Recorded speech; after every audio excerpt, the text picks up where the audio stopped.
have the mongrel dogs to teach, fearing not I'd become my enemy in the instant that I preach.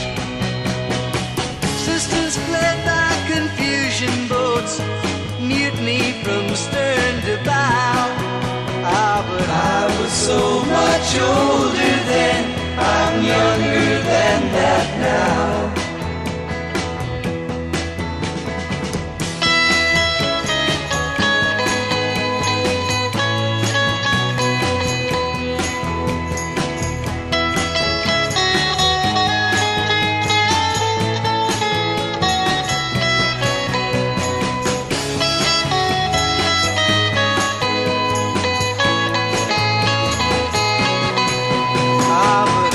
So much older then, I'm younger than that now. My guard stood hard when abstract threats, too noble to neglect, deceived me into thinking I had something to protect. Good and bad, I define these terms, quite clear, no doubt, somehow. Ah, but I was so much older then, I'm younger than that now.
Tomorrow.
small town girl living in a lonely world.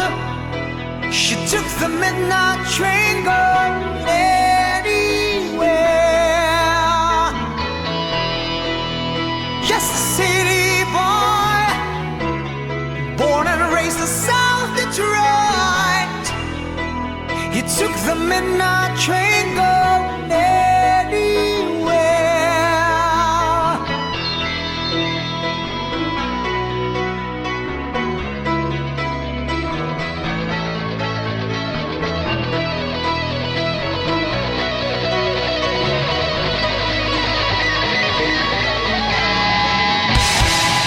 I seen her in a smoking room, smell of wine and cheap perfume. For a smile they can share the night. It goes on and on and on and on. Strangers waiting up and down the boulevard, their shadows searching in the night.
was feeling kinda seasick.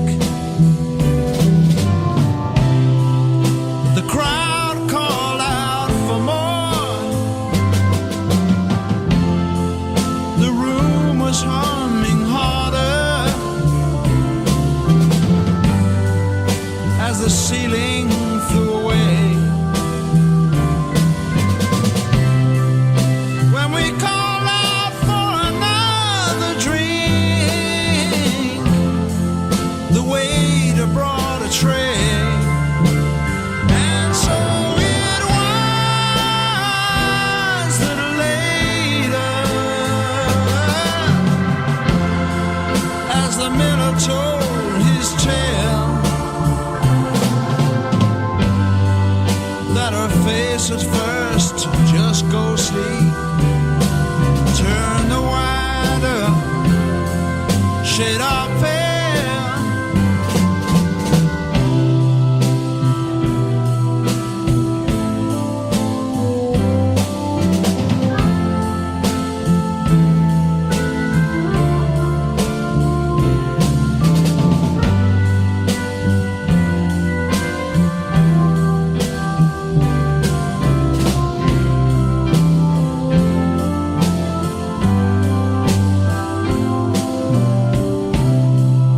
She said there is no reason, and the truth is plain to see. But I wandered through my playing cards, would not let her be one of 16 vessel virgins who were leaving for the coast. And although my eyes were open, they might just as well have been closed. And so it was that later, as the miller told his tale, that her face at first just ghostly turned the wider shade of pale.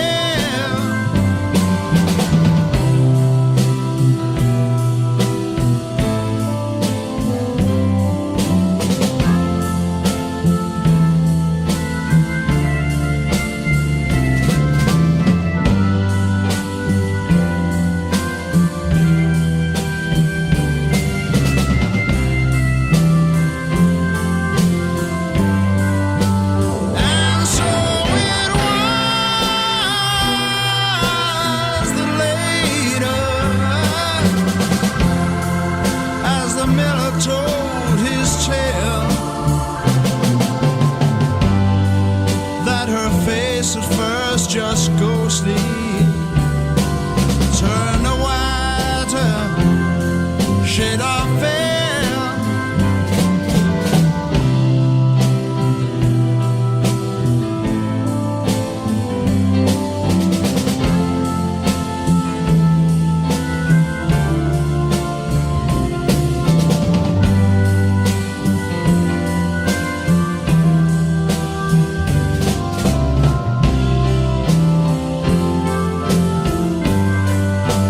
And so it was that later, as the miller told his tale, that her face at first just ghostly turned a wider shade of pale.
and searching. Now I find that I can choose. I'm free. Oh, yeah. So funny, I just have to laugh. All my trouble been torn in half. I've been lonely too long. Lonely too long. In the past they've come and gone. I feel like I can't go on without love. Lonely too long. I've been lonely so long. To see me now makes it worth the time I've waited. She was all I need to make me see. Oh, I keep hoping with all my mind everything's gonna turn out right. I've been lonely too long. Lonely so long.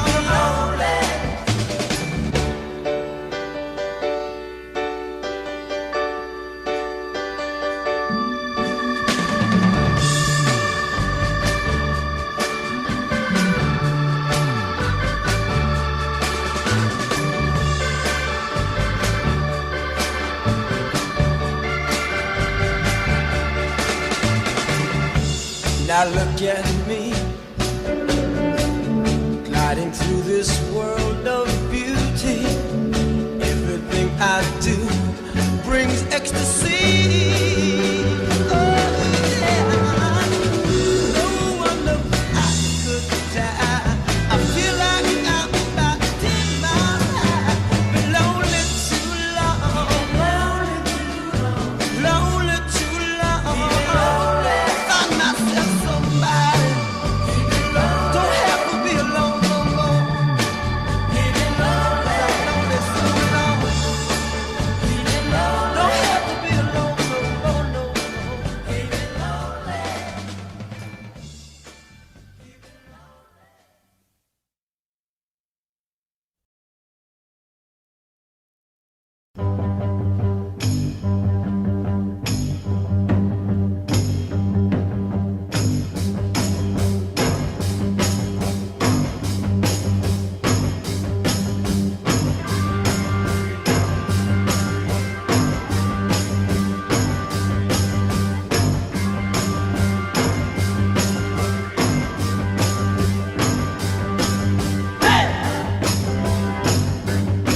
Well, my temperature rising and my feet on the floor. Crazy people knocking doors, I wanna serve more. Let me in, baby, I don't know what you got, but you better take it easy. This place is hot, and I'm so glad we made it. So glad we made it. Give me some of loving. Give me some of loving. Give me some of loving every day.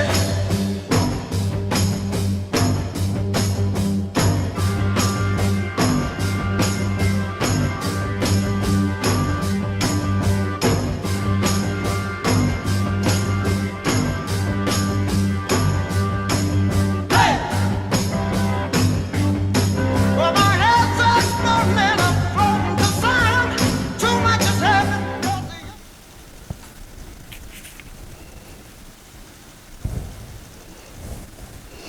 All right, hello out there, everybody. Tonight, this is Amateur Radio Roundtable. I'm Tom Medlin, W5KUB, and man, we got the whole team with us tonight. We're going to have a lot of fun tonight.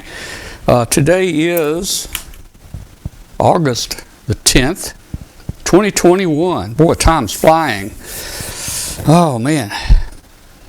Hey, we didn't have our 40-meter net tonight. The 40 meters have been so bad the last few weeks, I just hadn't had the net. But I'm still looking for somebody who wants to call a net. Get in touch with me, and it'll free me up. Actually, I've enjoyed having the time off the net so I can get ready for the show each Tuesday night. So give me a call or shoot me an email if you're interested in that. Hey, if this is your first time to join us tonight, let us know in the chat room. I'd love to hear from you, and let us know where you are, and that you're new tonight, and we welcome you. Also, if you're out there listening on international shortwave tonight on WBCQ on 7490, we thank you for tuning in. And hey, send us an email to Tom at W5KUB.com. That's Tom at W5KUB.com. And tell us where in the world you are and how you're hearing the station tonight, and we'll get you a QSL card for $74.90 for the international shortwave reception report there. Let's see. Hit the subscribe button. We need everybody out there. Please hit the subscribe button on the YouTube panel there. We need you. We need subscribers.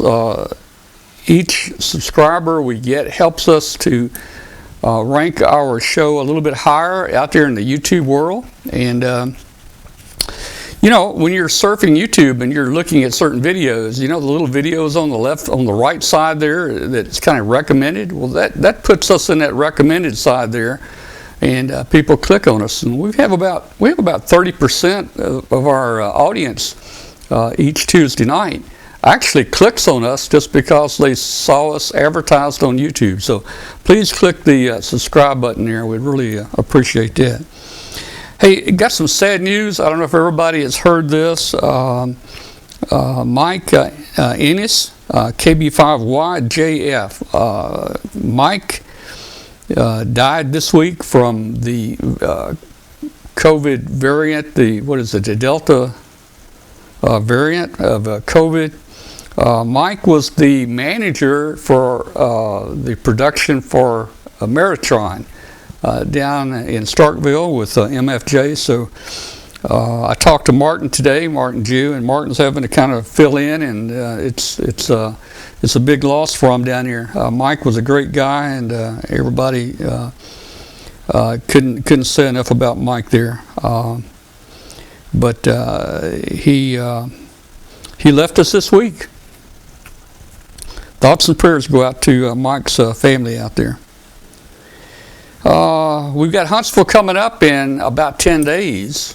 We're still going, and we'll be webcasting the entire Huntsville event there. In fact, we will webcast all day on setup day. You never know who may walk by on setup day and get in front of the microphone and the camera. Sometimes we have a lot of fun on setup day, so it's kind of an extra day there. So 3 days of webcasting. That'd be the 20th. That'd be August 20th, 21st, and 22nd. And hope tune in. We've got a lot of prizes out there. We've got many prizes out there. You can go to W5KUB.com and you can click on prizes Huntsville 2021 up in the menu, and you can see some of the prizes we've already loaded in there for you guys. And it's going to be fun giving away the prizes, so it should be easy to win. We've got everything from handy talkies to watt meters to magazines to you name it, we've got it. So that's going to be fun. Hey, let's go around the room real quick and just say hello to the people that are in here tonight remotely, and then we'll get this show started in just a few minutes. It looks like to me the first person up is John here. Hey, John, how you doing? Good, Tom. How are you? Well, I'm doing good, man. Hey, thanks for joining us tonight. And thanks for having me in. You know, it's been a long time. We've had you on the show before, but we need to schedule something and get you on here. Definitely. Again. I'm just sitting down here in my little closet, as some people call it. So, hey, just watching your show here. Usually on Tuesday nights when I'm down playing the radio anyway. So it's good to be on. All right. We'd love to have you come on one night again and maybe talk about, fusion or, whatever you'd like to talk about. There's a lot of interest out there. Definitely. All right. Who else we got out there? Let's see. I'm looking at Don Wilbanks. Hey, Don, how you doing? Hey, Tom, thanks a lot.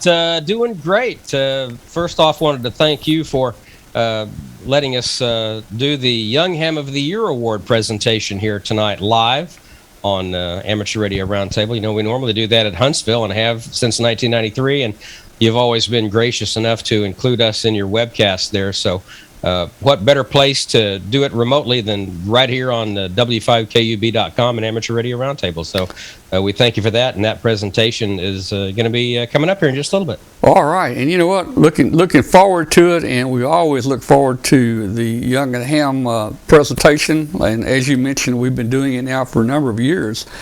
In fact, it makes us think about Bill Pasternak still. Yeah, miss him every day. There's all of us at Newsline, we run everything through the filter of WWBD. What would Bill do?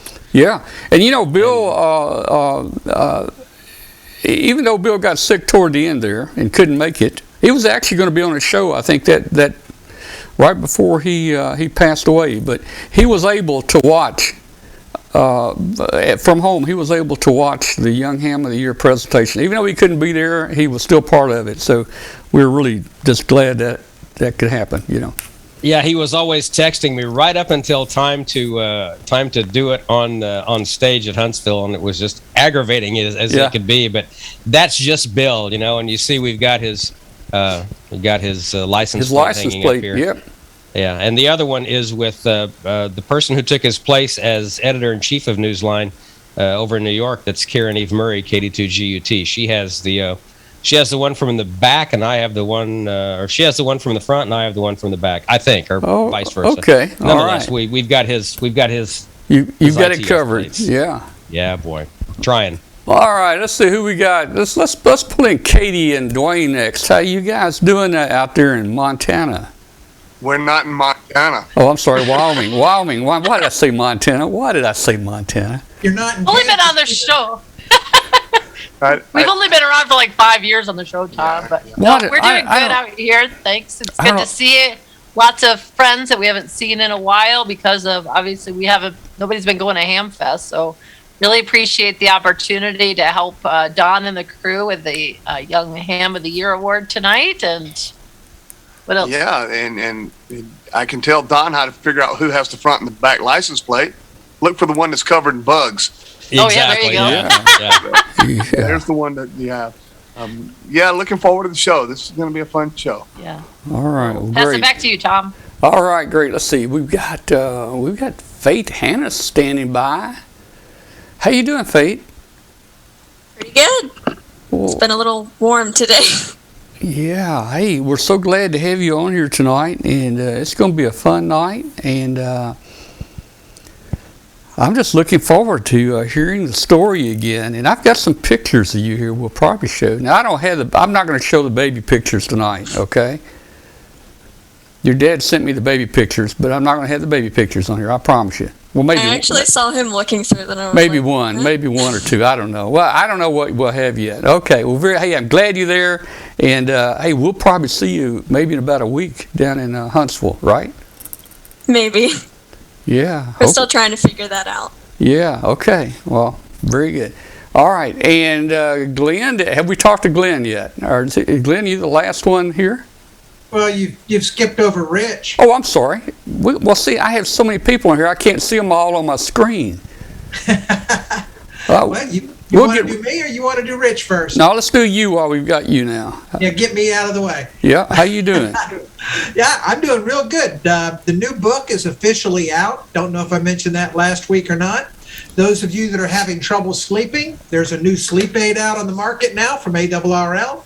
And they're going to be bringing a couple copies to Huntsville, and we're going to be giving them out as door prizes in my Arduino forum down at Huntsville, along with a few other prizes. The Phase Dock folks are going to be donating one of their Arduino Phase Dock units. I reviewed that in QST last year, I believe. And there'll also be a couple Arduino boards as door prizes in the forum. So Huntsville's about 10 days away, and I'm ready to go. All right. We'll see you down there and get your arm ready to sign those books. We'll get you to autograph them there. All right, Rich. Come on in here, Rich. We saved the last for the best for the last here. Hey, Rich, come on in here. Good evening, everybody. Glad to be here for a bonus appearance the middle of the month instead of the end of the month. I'll be here then, too. We just finished wrapping up the September issue, so I'll be able to tell you about it in a couple of weeks. And I'm looking forward to doing the Young Ham of the Year presentation with Don and John tonight, and particularly with Faith Hannah. And miss not being in Huntsville, but it's seems to be the best option is to do what we're doing tonight. So glad to be here. All right, we'll miss you there. We're going to try to go, and I don't know. We're going to try to stay safe if that's possible. All right. Well, thanks, Rich. Well, Katie, why don't you go ahead and pick it up there and kick off this first great segment we have. I'm real proud to have this tonight. Thank you, Tom. I am as well, and it's always a great joy to be able to be at Huntsville and watch our Young Ham of the Year on the stage, and all the people around that get to participate and watch as that person receives a great recognition for all of their work. And I remember one year we didn't make it to Huntsville, but watched it on Amateur Radio Roundtable and watched all my friends. It's a lot of fun. And so it's kind of like that again tonight. And all of you who are watching live on YouTube tonight, so glad you could join us. And for those of you that are watching after the fact, that's okay, because it's always a time to celebrate someone special in ham radio. And to lead off the segment about our Young Ham of the Year and to take it over, I'm going to pass it to my friend Don Wilbanks, AE5DW. Take it away, Don. Thank you, Katie and Tom. We certainly appreciate you guys helping us celebrate youth and amateur radio tonight. Bill Pasternak came up with this award back in the 80s, and since 1993, it has been presented at the Huntsville Ham Fest. And this will be the third time since 1995 that I've not made the Huntsville Ham Fest. Only the third time, and only the second time that it's not been presented at the Huntsville. Second or third, I guess. We didn't have one last year either, did we? But anyway, nonetheless, I digress. Huntsville is the home of the Young Ham of the Year Award, and for the safety of our winner and their family, we decided to do this remotely tonight. And it was by far the best decision, given how fast the Delta variant has blown up. And we certainly hope that everyone who goes comes back home with nothing more than they wanted to bring home, if you know what I mean. So everyone stay safe. And so with that, let me introduce to you first off the people who help make the Amateur Radio Newsline, Bill Pasternak, WA6ITF Young Ham of the Year Award possible, and that's our corporate partners. Yazoo USA for the last 35 years, CQ Communication for the last 25 years, Heil Sound came on board 11 years ago, and Radio Waves 9 years ago. And unfortunately, we don't have representatives from Heil nor Radio Waves tonight. Some scheduling difficulties, and just not able to put all of those connections together. But nonetheless, we do have Rich and we do have John from CQ and from Yazoo.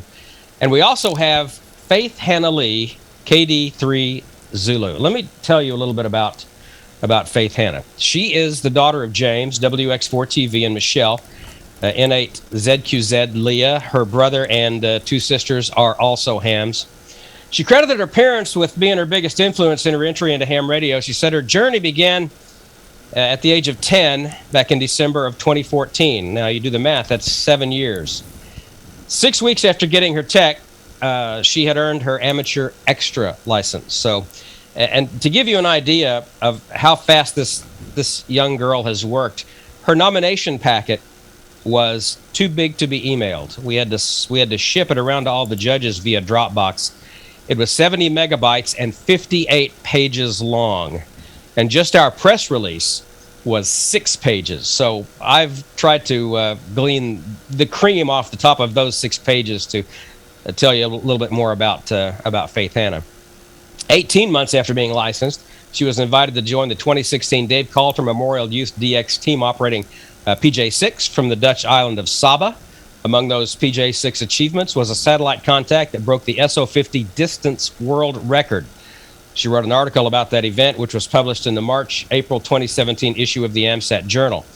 In August of 2018, Faith Hannah took part in the week-long Youngsters on the Air program in Johannesburg, South Africa, where she participated in kit building and antenna building projects, satellite operations, and a high-altitude balloon launch. She wrote an article about her experiences in South Africa, and that was published in CQ. Back in December of 2018, Faith Hannah and her younger sister Hope, ND2L, and her father organized a 36-hour mini-D expedition to the dry Tortugas in the Gulf of Mexico off the southwest coast of Florida. They activated November 4 Tango. The girls logged 1,970 HF contacts and 100 satellite contacts. And Faith Hannah's account of the N4T operation was again published by CQ Magazine. She's developed quite the writing credentials. She and Hope also shared the April 2019 cover. She completed high school through homeschooling, and before doing so, she enrolled in Daytona State College, where she earned an Associate of Arts degree at the age of 15. Presently, she's enrolled in Stetson University in DeLand, Florida, where she's recognized as a member of the junior class. She maintains a 4.0 GPA. No surprise there, as she works towards earning 2 different degrees, a Bachelor of Science in Molecular and Cellular Biology and a Bachelor of Business Administration. She has said she's exploring 2 career tracks, medicine or the law, or maybe both. And in 2020, she earned a $25,000 scholarship from the Foundation for Amateur Radio. And just last year, or this year actually, a $16,000 scholarship in the Voice of Democracy essay contest sponsored by the Veterans of Foreign Wars, finishing first in Florida, second in the nation. And of course, you can follow Faith Hannah, K3DZ, and her family and their activities on their hamradio.world YouTube channel, where they have nearly 13,000 subscribers. And somewhere on there is a short, just less than 1 minute video of her interviewing a cardboard cutout of me at Hamvention a couple of years ago. Yeah, it's a highbrow video. You really should watch it. So let's hear from the lady herself. It's my intense pleasure and great honor to introduce to you Faith Hannah Lea, our 2021 Bill Pasternak Amateur Radio Newsline Young Ham of the Year. Faith, congratulations. Thank you so much.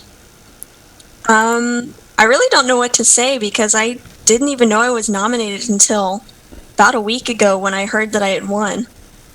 And that was kind of strange, because if you don't know that you're nominated, you don't know to even consider winning. So it was kind of a big shock, but it was a good shock. Well, tell us what was going through your mind when you got the call from our Young Ham of the Year committee chairman, Mark Abramovich, NT3V. So I thought it was kind of just like a regular interview. I thought it was like they're going to interview several people to help narrow down. But then at the end of the call, he said, well, I'm deputized to tell you that you are the 2021 Young Ham of the Year. And that was pretty cool. Yeah, we have that audio on last week's Amateur Radio Newsline report, where you going, wow, that's pretty cool. And I think that's just like the perfect response. So, okay, Stetson University, is it going to be medicine? Is it going to be the law? Or is it going to be some other thing that I don't understand? The main thing right now is medicine, but law is still in the considerations, because there's so much going on with medicine and law that they're so intertwined with like malpractice suits or stuff like that. So it would probably help to have the knowledge from both of them, since I do want to be a physician, but who knows, maybe I'll like law better. Well, that's what I was just getting ready to say, especially as far as malpractice goes, to have a lawyer who is intimately familiar with both of those disciplines, medicine and the law, then that is something that is fairly rare, because it takes a long time to get both of those degrees, to be a medical doctor and to be an attorney. So, yeah, that is definitely a long haul. So, let's talk about just what are some of your favorite things to do in ham radio? That's what I want to know about. Probably the biggest thing is running a pileup. For some reason, I absolutely love that. Especially if it's a huge pileup. If it's just kind of medium-sized, it's still fun, but it's not the same thrill. I also like de-expeditioning, probably because you usually get the big pilots, and I like meeting new people. Yeah, I have not been able to do a de-expedition yet. That's something that is hopefully on my bucket list one of these days. But I have been on the pointy end of a couple of pile-ups doing the Amateur Radio Newsline Amateur Radio Club activations. We have WA6ITF now as our call sign for that club, so we activate that from time to time, and also the Ham Nation special event. So yeah, it's a lot of fun being on the pointy end of a pile-up. And in fact, I'll put in a plug. The Ham Nation 500th episode special event is going on now through the 18th. All the information you want to find out about that is on the Ham Nation Facebook page. But I digress. Let's talk about your immediate plans for just what are you planning to do next? That's what I want to know. I mean, you've done so much already just in the short time that you've been licensed. What's next on your list? What haven't you done that you want to do? That's a little harder to answer because there's so much that I could do that I don't even know how to make a decision. Sometime it would be cool to go to like one of the huge contest stations that are out there, especially, well, I've operated one of them remotely, and that was really cool, but it would be cool to be able to go to the station. I forget which station it was, but it was in Croatia. There's a couple big contest stations there. And I just think it would be awesome to be able to meet the people that you always hear on those stations and get to operate one of those stations during the contest. Well, I'll tell you, Faith Hannah, you're living a charmed life to be able to do all of the things that you've done already so far, and that comes directly from your parents. It's an amazing family. From the first time that I was actually made aware of the Lee family, I believe we had all of you on Ham Nation at the time. And I was sitting back listening to all of you, thinking to myself, there's at least one or two Young Ham of the Year, future Young Ham of the Years, sitting right here in this room. And every time every year that I look out into the crowd at Huntsville and I see a bunch of youth that are out there, and there are always former Young Hams of the Year sitting out there in the audience, and also usually future winners of this award as well. It does my heart good to know that, and I say this every year, it seems like all of the press goes to the bad kids. The bad apples are the ones that get all your attention, but it's the good kids, and there are by far more of the good kids than there are of the bad kids. Unfortunately, it's the bad ones that get all the press. But knowing you, and knowing a lot of the other Young Ham winners that I've known in the last 25 years, the future of our country and our world is going to be in your hands and in the hands of young people just like you. And we're all going to be just fine. I like to say that every year, and I believe it. I mean, from the bottom of my heart. So, Faith Hannah, I'm going to turn the mic over now to one of the gentlemen who is actually on the judging committee, and that is Rich Moseson, W2VU from CQ Magazine. Rich, it's all yours, my friend. Oh, thank you. Congratulations again, Faith Hannah. And it's a great pleasure. One of the favorite things that I do every year is serve on the judging committee for this award, because, kind of echoing what Don just said, the future of ham radio is in very good hands. It's because, we not only, we celebrate the winner of the award each year, but there are other nominees who are also highly qualified and doing great things in ham radio.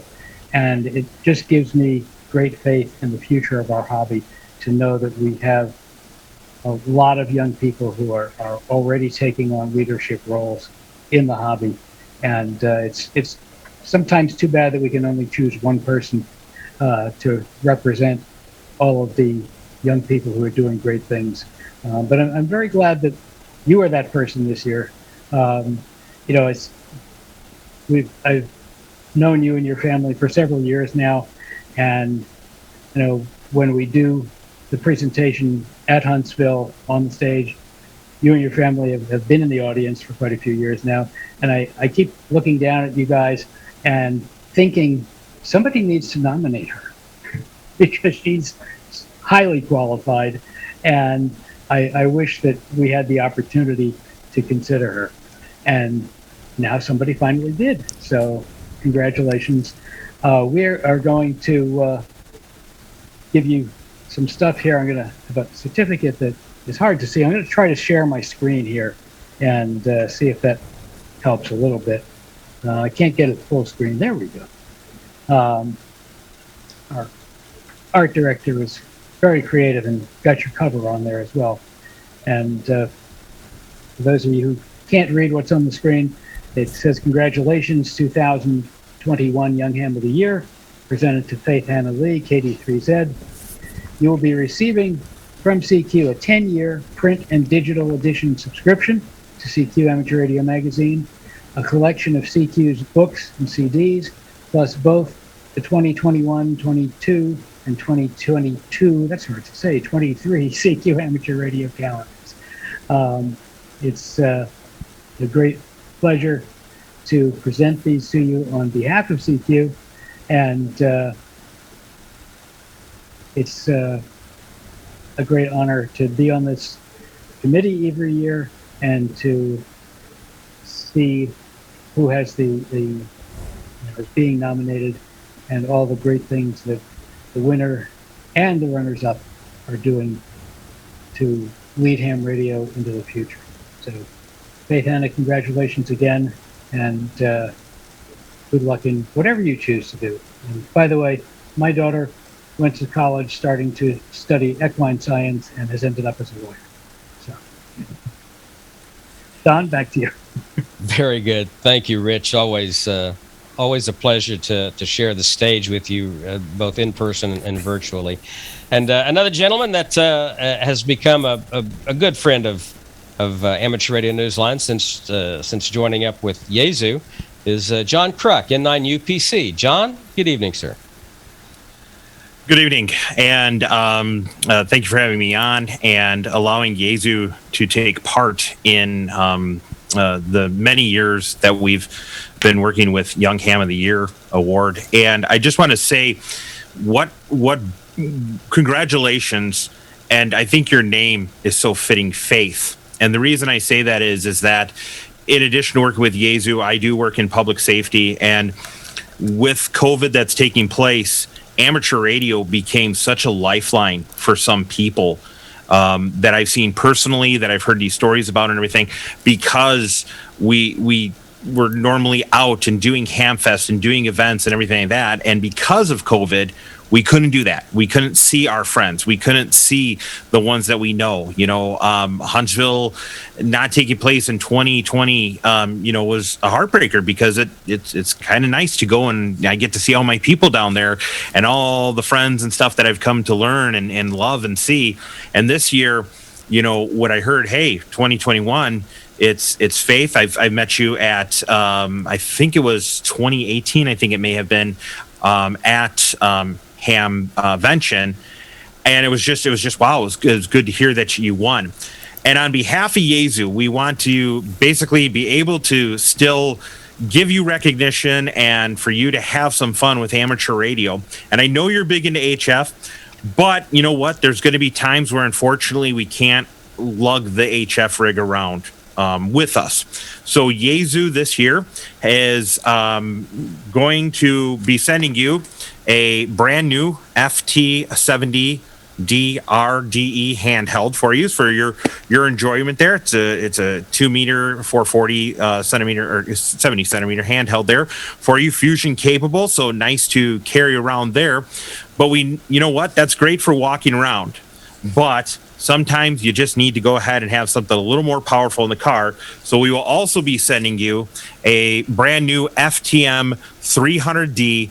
They're going to be coming in the mail here. We have your address and everything like that. So you should see those coming to you maybe in about a week or so. So then that way, guess what? If you can't be by your HF rig, you could still communicate. And you said you worked satellites on there. The FTM 300 is great for being able to do the full duplex on the satellite work there. So and congratulations, Faith. And you know what? Take us into the new decade, new millennium of amateur radio and help continue to make it grow. So congratulations from Yezu USA.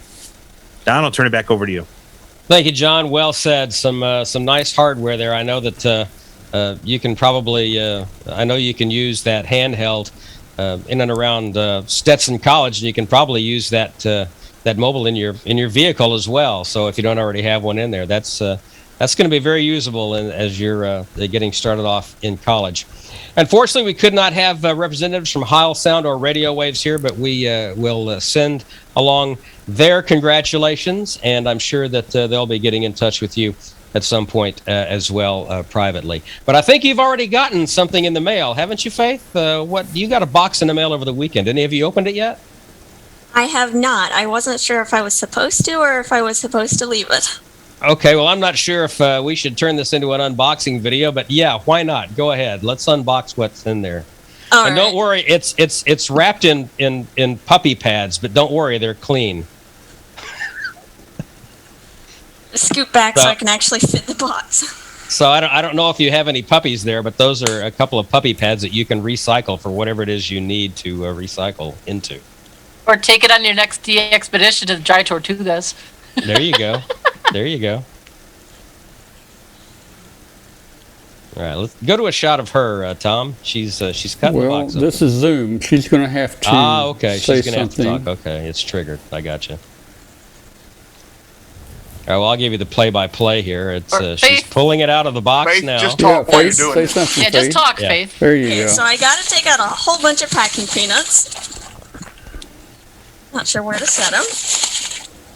Just throw them on the floor. I'll throw them on a table. There you go. That way I have little bits of confetti everywhere. Wow. There's a lot in there. Wanted to make sure that arrives safely. Yeah. Okay. So now there's a paper bag from Cheddar's. Am I supposed to open this? I assume so. Yes. Yeah, Okay. It's in there. It's in there. It's in a glass frame, so I want to make sure that it arrived safely.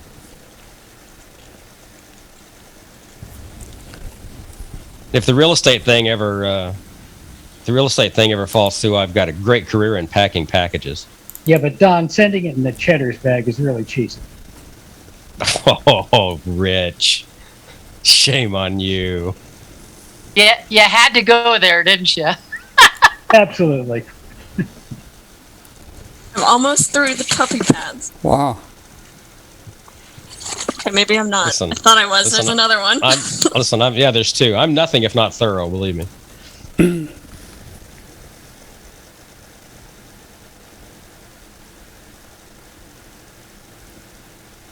feel like it's one of those things my sisters always wrap where it takes forever to take it out. Oh, boy. I've done that with my son, duct tape and zip ties and, everything else. Yeah, there you go. Just got it out. Right there. There it is. Nice. Okay. Read it to us, nice. because I can't see it. Yeah, so it says Bill Pasternak, WA6 ITF Memorial, Amateur Radio Newsline Young Ham of the Year, awarded to Faith Hannah Lea, KD3Z, in recognition of her total dedication to the amateur radio service, presented jointly by the Amateur Radio Newsline, Yesu USA Corporation, CQ Magazine, Tuesday, August 10th, 2021, and then it has the names of a bunch of people from Amateur Radio Newsline, which is Don Wilbanks, and I don't know how to say this, but it's someone from Yesu. It's Machenbacher. I'm not sure. Yeah, I think we still have Dennis Motzenbacher's name on there, so, yeah. And then someone from the Young Ham of the Year committee. That's Mark Abramovich in NT3V that you talked to on the phone, yeah. And then we have someone from CQ Magazine, which is Richard Ross. And He's the publisher. Show it He's another the time. publisher. Yep, there you go. Congratulations, Faith Hannah Lea. You are the 2021 Bill Pasternak WA6 ITF Amateur Radio Newsline Young Ham of the Year, and I think that the judging committee just did a stellar job, as they always do. The cream always rises to the crop, and we are certainly humbled to be in your presence and honored that you're representing this award that Bill Pasternak started all these years ago. And congratulations, and we hope you have an amazing year as the 2021 Young Ham of the Year. Thank you so much. And actually, as I forgot his name, was it John, was showing the radios, I was thinking, that could be used for satellites. And then you guys said it could be used for satellites, and I was like, yeah. There you Looks go. like it's going to be used for that. full duplex. That's what you need. That works the best. Well, all right, Faith, we're gonna turn this back over to Katie here, but just I wanted to again thank you, and I wanted to thank Yazoo USA, CQ, Heil Sound, Radio Waves, of course, our friends at the Huntsville Hamfest, who we will miss this year, unfortunately. Mark Brown, N4 BCD, the Huntsville Hamfest chairman, has turned into a great friend, and Huntsville's always been a great friend of Newsline. And we will be back next year. Fingers crossed. And hopefully we all stay safe and healthy until then. So, Tom, again, thank you very much for your support over the years and for allowing us to do this live on Amateur Radio Roundtable. So, Katie, I will turn it back over to you. Thank you much. All right. Well, you know what? I found out how to force the picture on Faith Hannah, but now I'm having trouble getting it back to everybody. Now you can't unforce it. Yeah, I'll figure it out here in a minute. Sounds like it's time for a commercial. Yeah, almost. Let's see. There's gallery view. Yeah, the wide shot. There you go. There's that. Let's see. Now we all got to look like the Brady Bunch. Yep. Yeah, I should be able to The go hammy just bunch. And of course, Dwayne and Katie get the center square. This is Well, on ours, Faith Hannah's in the center. Yeah, So. it depends on what yours or so. Well, I have to. Well, I got to tell you, while Tom is figuring that out, this is always the highlight of my year, being able to present the Young Ham of the Year award. I spent many years watching Bill on stage present it, and when that reign was passed to me, it was and remains just an amazing honor and privilege to be able to represent Amateur Radio Newsline and all of our corporate partners, and just furthering the cause that amateur radio is not an old man's hobby. I mean, we're going to be in some great hands with the youth of the world, not just amateur radio youth, but there's a lot of really brilliant, smart, cool kids out there, and they're going to be doing some amazing things here coming up in just not too much longer. Already are, actually. Yeah, I remember meeting the Lee family at Dayton, and Michelle and I were both. Michelle is Faith's mother. We were both lamenting that we are attached to Famous Hams, and we get pushed off to the side, and so we just stood in the corner and talked while everybody else talked to the kids and to Katie. But I do want to say that Michelle and James did a fine job of raising the kids and educating them. And they've turned them into productive members of the society, which is something our education system is not prepared to do. That's up to the parents, and they did a fine job. Whoa, now we're close up. Oh, Absolutely. Tom's got How about this, Tom? No, stop that. Scare the kids. all right. Scares me. I think I got it figured out. Almost. Yeah. So meanwhile, while Faith Hannah is off doing all these things, I've been sitting in the corner reading crayons, as I usually do. Right, exactly. Yeah. Yeah, I know how you feel. I've been watching her grow up for the last 5-6 years in Huntsville. It's always, what is she going to do next? Yeah, exactly. Amazing young lady. We're like Congratulations, all the proud. We're like all the proud aunts and uncles. Exactly. We've been saying that to her and all of her siblings since they were little. So we're the crazy aunts and uncles that are just.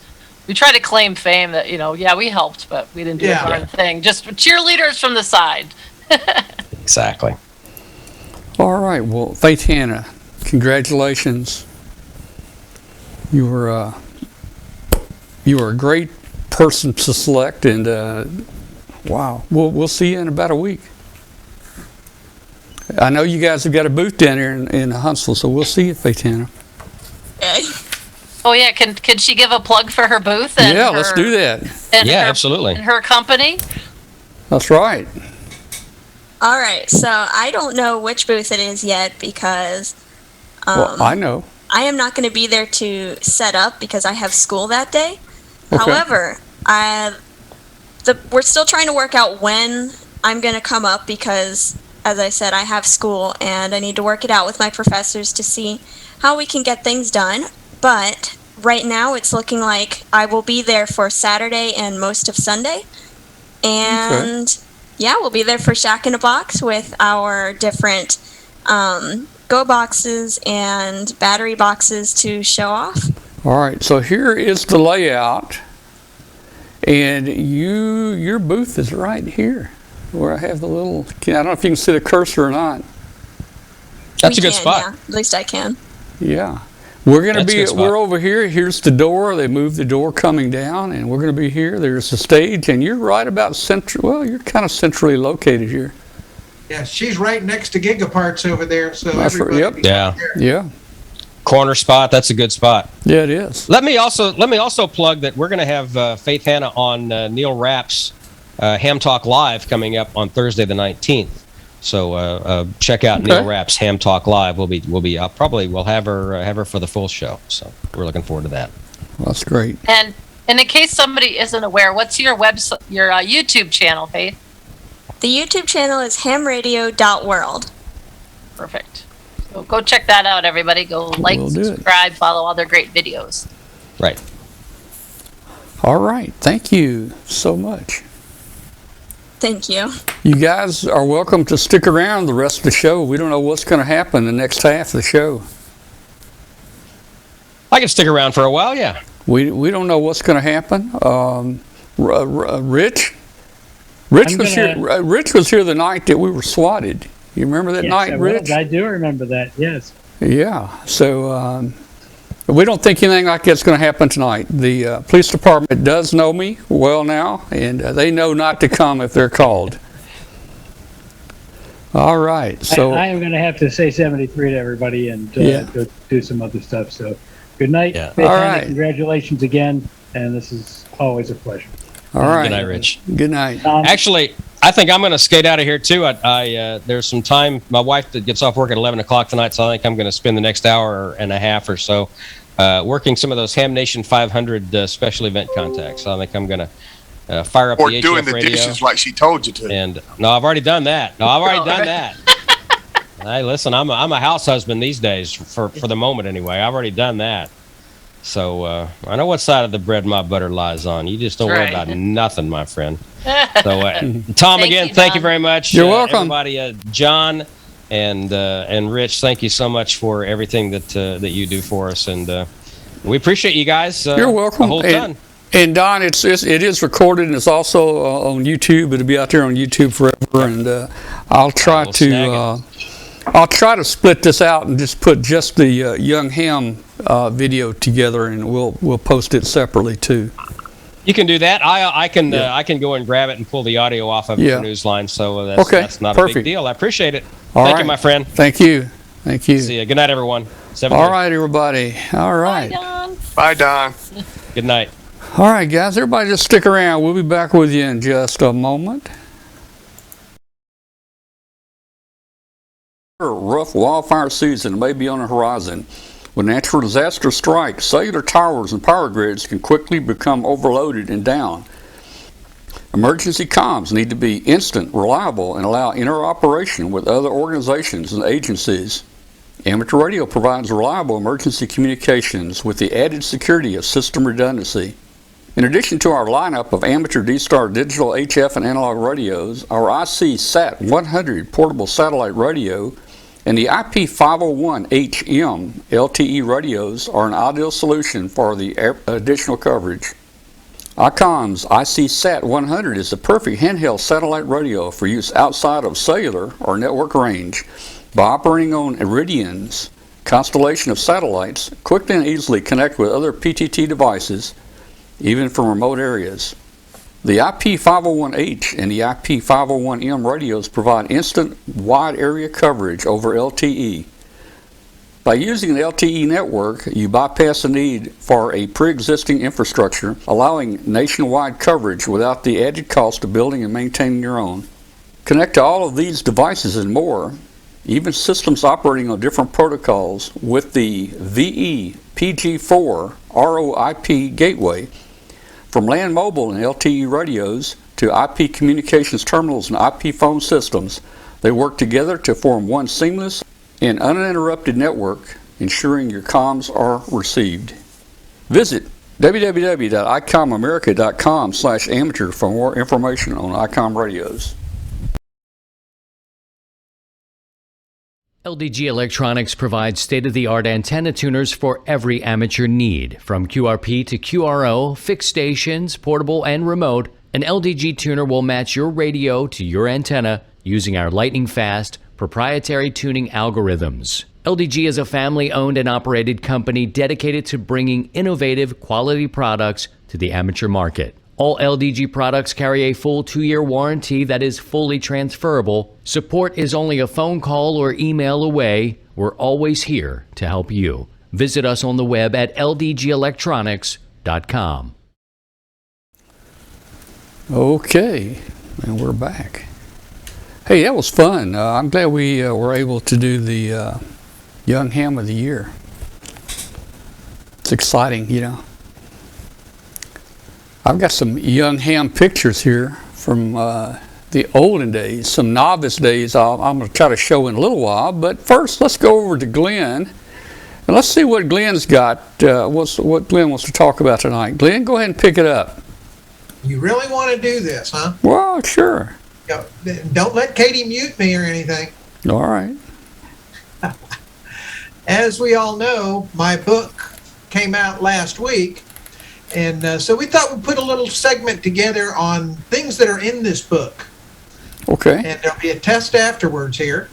Of course, this is the new book, and right there on the cover is a USB keyboard for sending CW. So now you can, instead of using the old PS2 type keyboard, we've upgraded it to use a standard USB keyboard. Oh man, I've got to do that one. I've got the other one. I built the other one with the PS2 keyboard. Yeah, well you can't get those much anymore. Yeah. So we put a USB host shield on it for $5-10. And so now you can use your USB keyboards. And my next step is I want to make it Bluetooth. Yeah. But that's not in this book, but the USB CW keyboard is. But these are the projects that we've got in the new book. Most of the modern Yaesu rigs use that FH2 controller. It's a little handheld touchstone style pad, and we actually emulated that with the Arduino using a keypad. Then we also started playing with the Peltier coolers. So we've got a Peltier cooler controller, can also be used as a heater if you flip the chip around. Those of you that are from the early days, I think 70s, with the old Mercury Cougar tail lights with the flashing tail, we've got a rotator turn indicator that actually indicates which direction your antenna rotator is turning. We've got a position indicator, so it's just a light on a compass setting, so you can actually see in lights which direction your antenna is headed. Then we got deep. Working with Martin there at MFJ, he let me have an AR40 rotator controller, and I tore that thing apart. And so we built our own AR40 controller, and then we also took the existing one and modified it, and that was such an experience. We're going to talk about that in a minute. Then there's a USB CW keyboard, and this project can be adapted to a lot of other manufacturers. We interface to the Yaesu CAT display port and pull up the frequency of both VFOs and the mode and everything and give you that on a TFT display. And then there's a new Arduino part that's come out, and this is you can get it in multiple segments, but I got a 16, it's a 4x4 keypad with 16 keys, and we interface that to the CDE high gain rotator controllers. So now you can actually punch in the bearing you want it to go to and just hit enter, and it'll actually rotate your antenna, so you don't need to use Ham Radio Deluxe or anything. So you can actually just set this up anywhere and don't need a PC to do the automatic rotator control. And then we got crazy, and now you've got a handheld RTTY reader. So if you want to watch RTTY while you're out portable in the middle of nowhere, you've got a reader. So we've got that. But tonight we're going to dig deep into a peek inside the mind of a crazy Arduino person, which you have to be to play with the AR40. You really don't want to do this at home. The AR40 was really interesting because it's one of the older style. The design is, I think, late 50s, early 60s. It was a tremendous learning experience because the darn thing didn't work 5 different ways.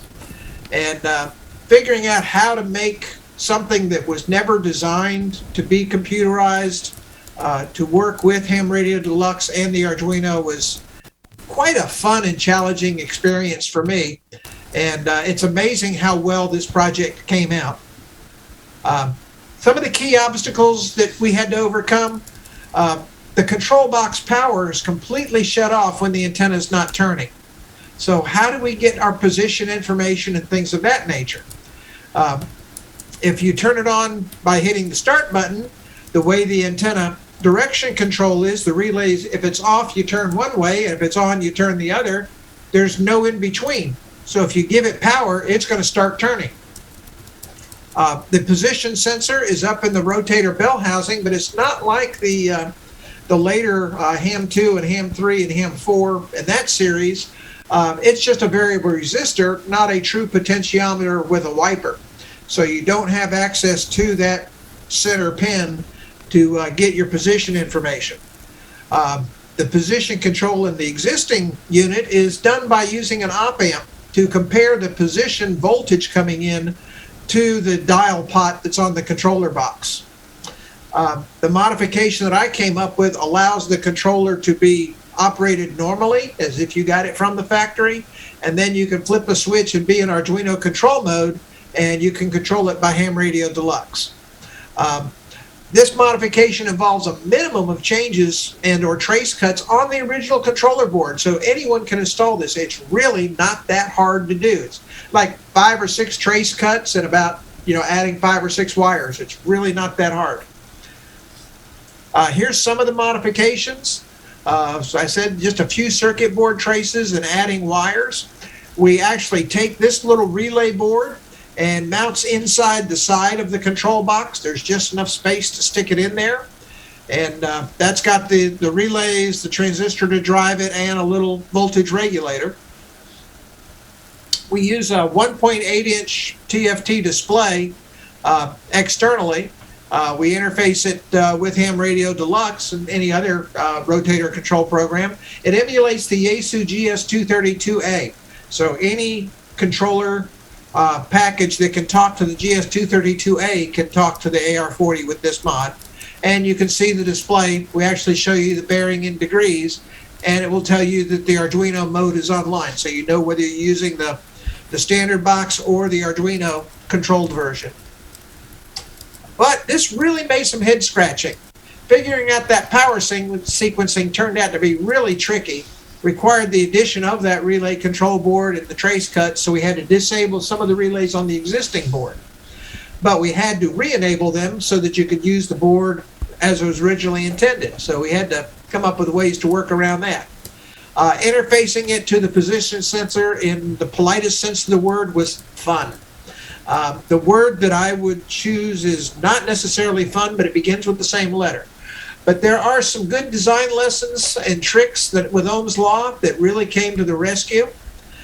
Since I didn't have access to that wiper on the position sensing pot, that's up on the top of the tower anyway, I resorted to a good old voltage divider network to track this change across the position resistor.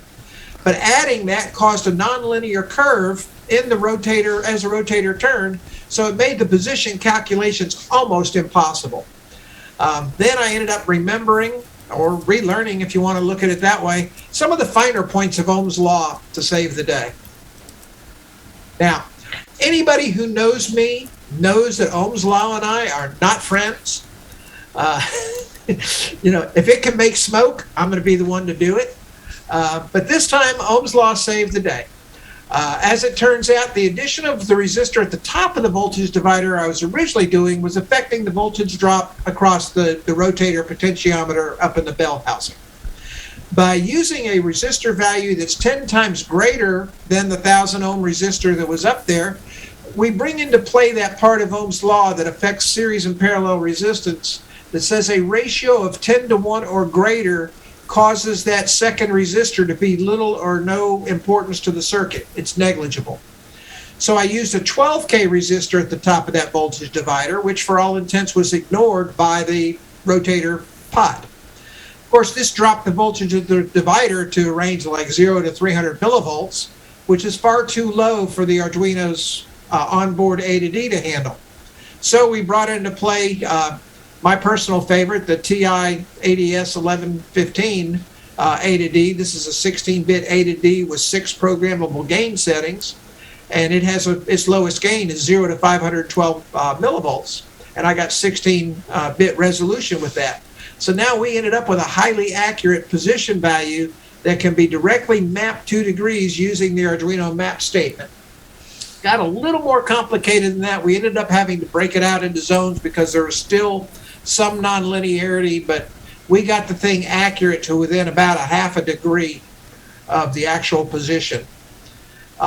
And then by using a relay controlled by the Arduino, this whole circuit can be switched in and out that isolates the divider and the Arduino from the original circuit, so we don't impact that original op-amp circuit, and it operates just as if you got it from the factory. So yeah, if your head's hurting now, so's mine.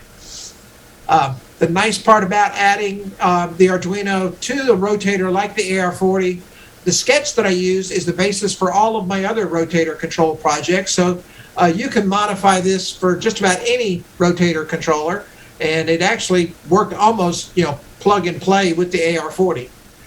The portion of the sketch that I use to communicate with Ham Radio Deluxe is literally a copy and paste from a previous sketch, so I didn't have to make any changes to that. And this is part of the fun. You hear me talk about the Arduino and how easy it is. I was able to reuse large portions of sketches from other projects and plug them in here with virtually no changes. And now we can do this. We can fire up Ham Radio Deluxe, point and click, and off our antenna goes and turns for us. And that's the peek inside my head tonight. Wow. Scary. Yeah, that's cool, and it's really neat the way that you solved the problem where the potentiometer's up in the rotor. Yeah. Yeah, that's cool there. Yeah, that worked out really, really well. It took a long time to get that right. Several times I thought I was going to have to set the whole project aside. And at the end of the day, though, it showed that you can do this with almost any rotator controller that you can get at a Hamfest or anywhere. Even those old ones with the solenoid that clicks. Yeah. I've actually got one of those on the bench I'm going to be tinkering with and getting position on those and interfacing those to Ham Radio Deluxe. So it really turned out well. All right. Well, let me ask you a couple questions about one of your other projects. You mentioned your RTTY reader. Is that automatic, or will it? It's been so long since I've been on RTTY. Are there any different speeds? Are people still running 60 words a minute, 100 words a minute? Are there variable speeds out there? Yeah, there are multiple speeds, but predominantly everybody's still running the 45.45 baud. Okay, 45 baud. That'd be your 60 word per minute stuff. Right. The vast majority are still there, and that's what I coded it for. But it's a UART, so you can program it to use whichever you prefer. Okay. So basically, it's set up to receive the 45 baud or 60 word per minute. That's what it's set up for. But you're saying you could program it for different speeds. What about the shift? Again, it's been a long time. When we started off, we were using 850 cycle shift, and then we went down to 170 cycle shift, and I think 170 kind of took the standard over the years. Are most people on 170 now? Yeah, I built it for 170, but again, with just a resistor value or a little bit of tuning, you can make it the 850 shift, but I set it for 170. So, and what type filters? I guess everything's done inside the Arduino for the filtering of those two tones? No, I actually use the XR2211 FSK decoder chip. Oh, okay. And so it handles all of the filtering and decoding for you. Well, yeah, again, back in the early days, early 60s, we built our own, teletype units, terminal units, and we bought these surplus 88 millihenry toroids. Oh yeah. 88 millihenry toroids had about, had hundreds of turns of wire in it, and what we would do basically, put a tone on there and a scope on there, and you take turns off the wire until you peaked that toroid, and you had the mark frequency, and you made one for the space, and that was our filters. But it seems like technology now has replaced that. Yeah, like I say, I think I can't remember if I did it two different ways. I have to pull the schematic, but I know that one of the methods I used was the XR2211, and that was just a single chip plug and play, and you're done. Yeah. Okay. I've wound those 88 millihenry toroids and had to have that little scope so I could get the cross pattern. Yeah. And everything in there. Oh yeah. And all right. And actually, somebody in the chat room is saying the 2211 is scarce. It's all over eBay. That's my parts supply, and I had no problems getting 2211s. Yeah, that's Charlie down in Uruguay. Charlie is a regular viewer here on our show. He's with us every Tuesday night there. Well, very good. Hey, looking forward to talking to you more about the book and some of the projects, and I've been looking for something new to do. I might just break out the parts again and try to build up a couple of these. Yeah, I may even sign the book if you buy it. Hey, we might do that. We might do that. Yeah, and what I'll do is, as you need stuff, I will put together a piece like this on every chapter, so you can see just how crazy I was thinking when I came up with some of this stuff. Yeah, it might be good just to discuss, a separate issue, a separate element of each of the chapters, of what you did. Yeah. Yeah. Okay. Well, very good, dear. All right. Katie and Dwayne, you guys got anything you want to talk about before I get into novice pictures here? Yeah, I just wanted to say that Glenn, I bought one of those rotators at a ham fest. I paid $10 for the thing, and the guy says it didn't work. Well, I took it apart and I got it working. But you're right, that controller is old, so I might be looking into updating that controller. It's a project for you. Yeah. And also, I've got a couple of these Orbitron 360 TV rotators. Yeah. That we might want to think about doing something for, because they're really good for lightweight. You can do a pair of 440s or a 2-meter antenna and get them right in there. Somebody gave me one of those old original Cornell Dubilier rotator controllers. It's in the Bakelite Aussie box. Oh yeah, that's the one I got. It's it's shaped like the old-fashioned little TV monitor they had in the 50s. Yeah. And unlike some of the ones with that click solenoid, this is actually a smooth turn on that rotator indicator. Mm-hmm. Okay. That's one I'm going to be putting on the desk here and playing with. One of the things that I'd like to figure out how to do is do some chopping so that you can ease into the target instead of run up and break. Which is what most all our ham radio rotators do. They run up and break. But if we could hold the braking circuit open and then use a chopper of some sort and slow down the voltages going to the motor, we could slow down and creep into our target. I think what I actually do is I coast into it. I cut the power 2 or 3 degrees short, and I don't kick the brake in until it's stopped. The trouble with that in Wyoming is if you got a lopsided antenna and you're facing broadside the wind, when you go into coast mode, you're in trouble. Yeah, you'll find your antenna in Montana. Yeah. You find it pointing in a whole different direction if you hit coast mode. But if we allow a little bit of power to remain on it, say it's an AC circuit and we move it from 60 down to 50 down to 40, 30, probably 25 hertz, and then bring it to a stop, you'll have that motor under control the whole time rather than opening it up. Yeah, I'm not so sure on voltage. What about, just doing like hitting it like a switching power supply and just chopping it like you were saying? That's what I was saying. I mean, you can do that with your AC voltage. Use an SCR instead of a relay. Right, and remember that the AC, an AC motor will run the same speed at 80 volts as it will at 120. So it's the frequency that you're sending it that's making the difference. Mm-hmm. Yeah, that could be done. Yeah, that's something to look into. All right. Yep, so you got food for thought. Katie and I are going to go upstairs and we got to take care of some things and get ready for tomorrow. Okay. Thanks for being with us tonight. We'll see you later. Yeah, it was a lot of fun, and glad again. Congratulations to Faith Hannah, and really super excited for her and the whole family, and glad that they gave Amateur Radio Roundtable the opportunity to present her award to her tonight on the show. It was really cool. It was fun to see everybody again too. Yeah. So we'll see you all next week. All right. Good night. Good night. Good night. All right. Huntsville's going to be here, guys. Hopefully it's going to happen. You know, I mean, this Delta variant, COVID, there's a lot of scares out there. A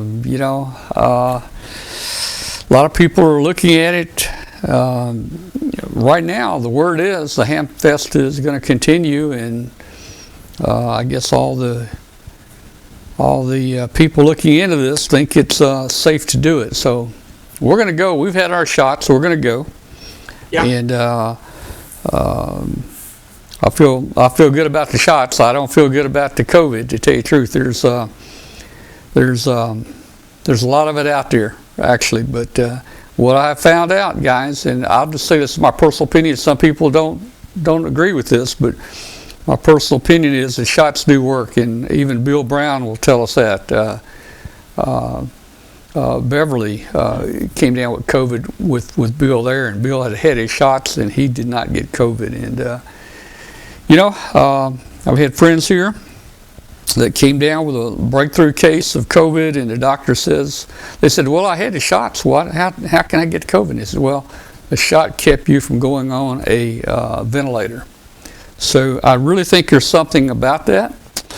So we made a decision to take the shots. And everybody needs to consider it. Look at your own medical history. Talk to your doctors. Decide what you want to do, and how you want to, how you want to be safe. And I think we'll be okay. We'll carry plenty of hand sanitizer. We'll try to stay back away from people, and we'll pray that everything's going to be okay. Yeah, I'm thinking for the forums, they're going to have social distancing in there. So yeah. Forums aren't going to have a huge participation, but they're going to try. Yeah.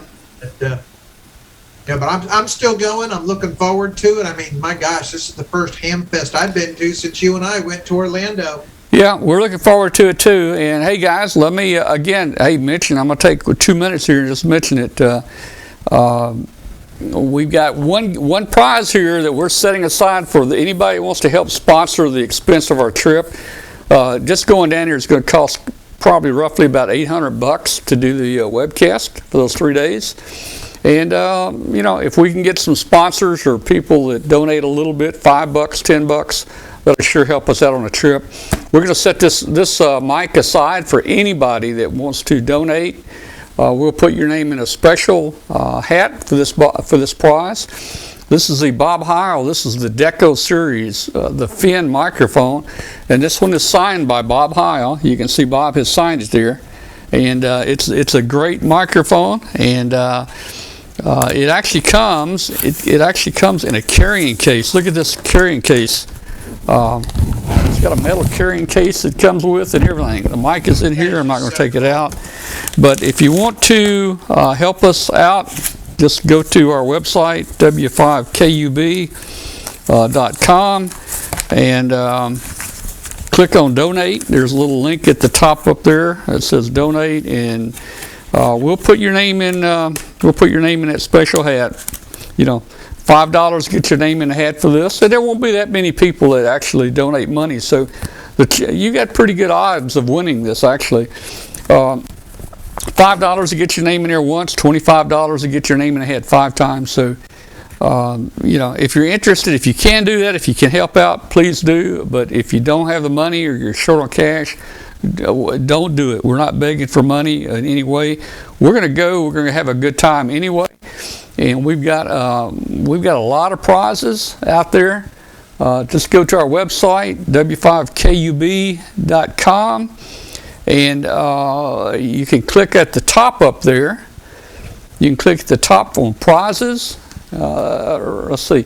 The donate button is right there. You can see the mouse. That's the donate button. And then if you click here on prizes, Huntsville 2021, click there. You will see some of the prizes we've already loaded into the system to give you guys. The first prize there, of course, is the one for our sponsors. But for those that don't donate, it's not required. We've got a lot of prizes. Look at this. We've got radio sport headsets, Ballon Designs. These are the best Ballons you can get. I guarantee that. CQ Magazine subscriptions, DV Mega. If you're into things like D-Star and Fusion and D-Star Fusion and DMR, this thing will do it all. Your call sign wedges. Look at your handy talkies. We've got handy talkies. Hats. You can get a hat there with W5KUB on there if you want it. They might even put your own call on there if you request I'd rather have my own call. Yeah, I think they might can do that. Ham Radio Deluxe has got several we're giving away. Bob Hiles donating some more prizes. There's some more headsets we've got. Cantronics has got 3 nice prizes. These are some of their modems, and these are valued at about $450 a piece. They're not small. Let's see what else we got. QSL cards, MFJ clocks, antenna switches, watt meters, headsets, SWR meters, keys. Hey, we're going to give away tickets. If you go into Orlando, we're going to be giving away tickets for Orlando and even tickets to the chairman's dinner. We're going to give those away.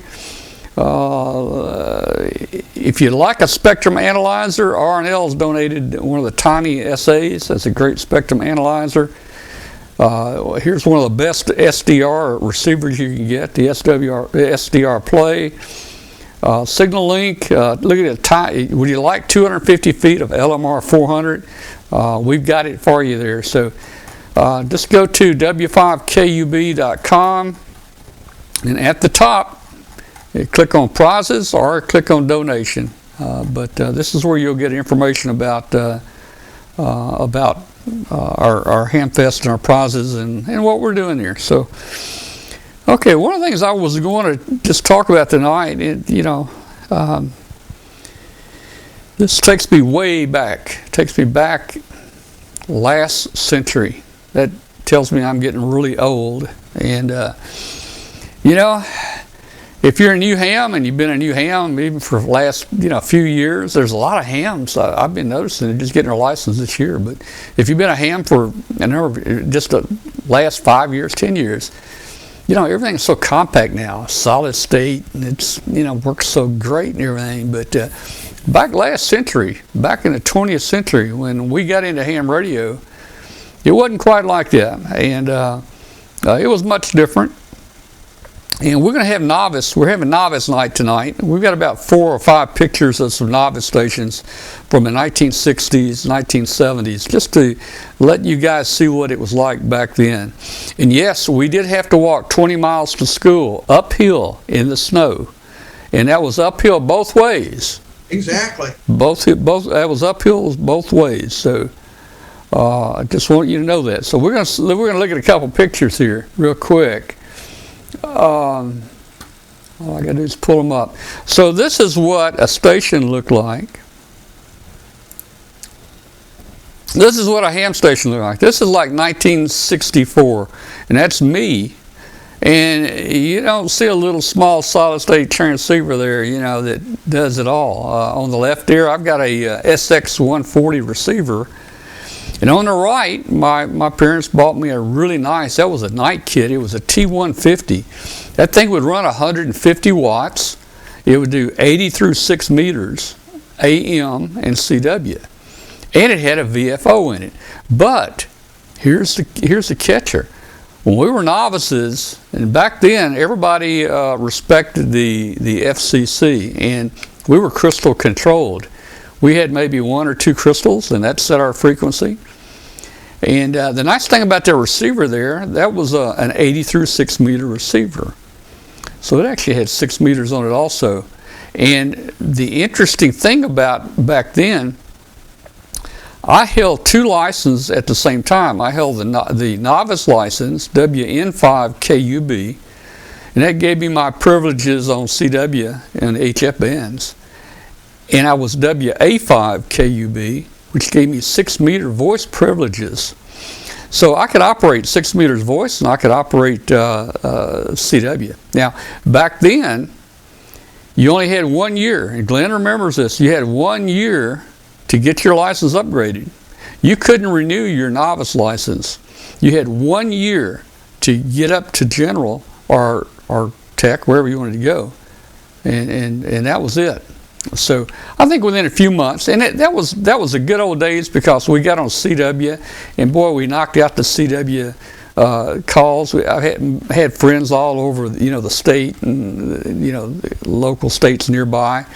We didn't work any great distances back then, but we had a lot of fun on CW. And when you work just CW, your CW speed goes up, and it was no time till we were up to getting our general license there. So that's what a station looked like for me back in 1964, right there. Let's see if we've got a couple more here. All right, this is a station here. This is WN9 SBD ARRL CW sweepstakes contest 1976. But it looks like he has a Drake receiver there. Now, I guess this is a novice station. I'm not so sure about this, but the thing about the novice station back then, we had to be crystal control, and I'm questioning a couple of these pictures here. But no, actually, in '75, they were allowed to start using the VFO. Is that right? Well, I never knew that, because I had done moved on, early, back in the early '60s. That's great to know, because I got another picture coming up here in a minute. And that brought up the question for me. So here we've got a Keyer, looks like a Drake transceiver there, and he's got it mounted in on a neat little console right there. That's and that's getting pretty modern for a single transceiver right there. That's kind of pretty. That's pretty good right there. So I guess I must be getting. Let's see. Let's see. Let me pull up another couple here, if I can find them.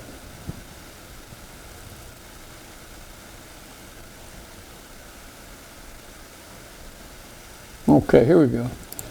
Here's this is WN3BAK, and this was taken to field day. They were using the call K3LR, but this was a novice station at K3LR, and it looks like he either has a HW100 or an HW101 there. Looks like a 101. Yeah, and again, that was not crystal control, but as Glenn said, in the 70s, I guess you could use VFO. So that was pretty good. And it looks like he's got a matchbox there, and he's got a bug for CW. Let's see. Yeah, I built one of those 101s. Love that radio. Yeah, he said he made about 100 contacts there. He looks really happy. And then we've got... This kind of reminds me of my era, but although it's getting a little bit more modern, because right there he's got a TS520S. Now I had a TS520. I had a TS520S at one time, and this is about 1980. But let's see, this is about 1980. He said, I think that was his dad's rig there, and he probably used it. Again, I guess novices could use a VFO back then, but you can see there he's got his rig there. Looks like he got some homebrew equipment maybe up there on the desk. But this is kind of the evolution of ham radio from separate transmitter and receivers into more compact. Now these were tube. This 520 was a tube transceiver. It was a hybrid. It was let's see. It was hybrid, right, Glenn? Yes. Yeah. Transistors and tubes. It was solid state, but it did have a driver tube in it. And it had two 6146s. And this is a 180 watt radio. And then the same with the HW101 or the HW100. It had a couple 6146s in it. HW101 just had one 6146. Is that right? Yeah, I think it was just a 100-watt rig.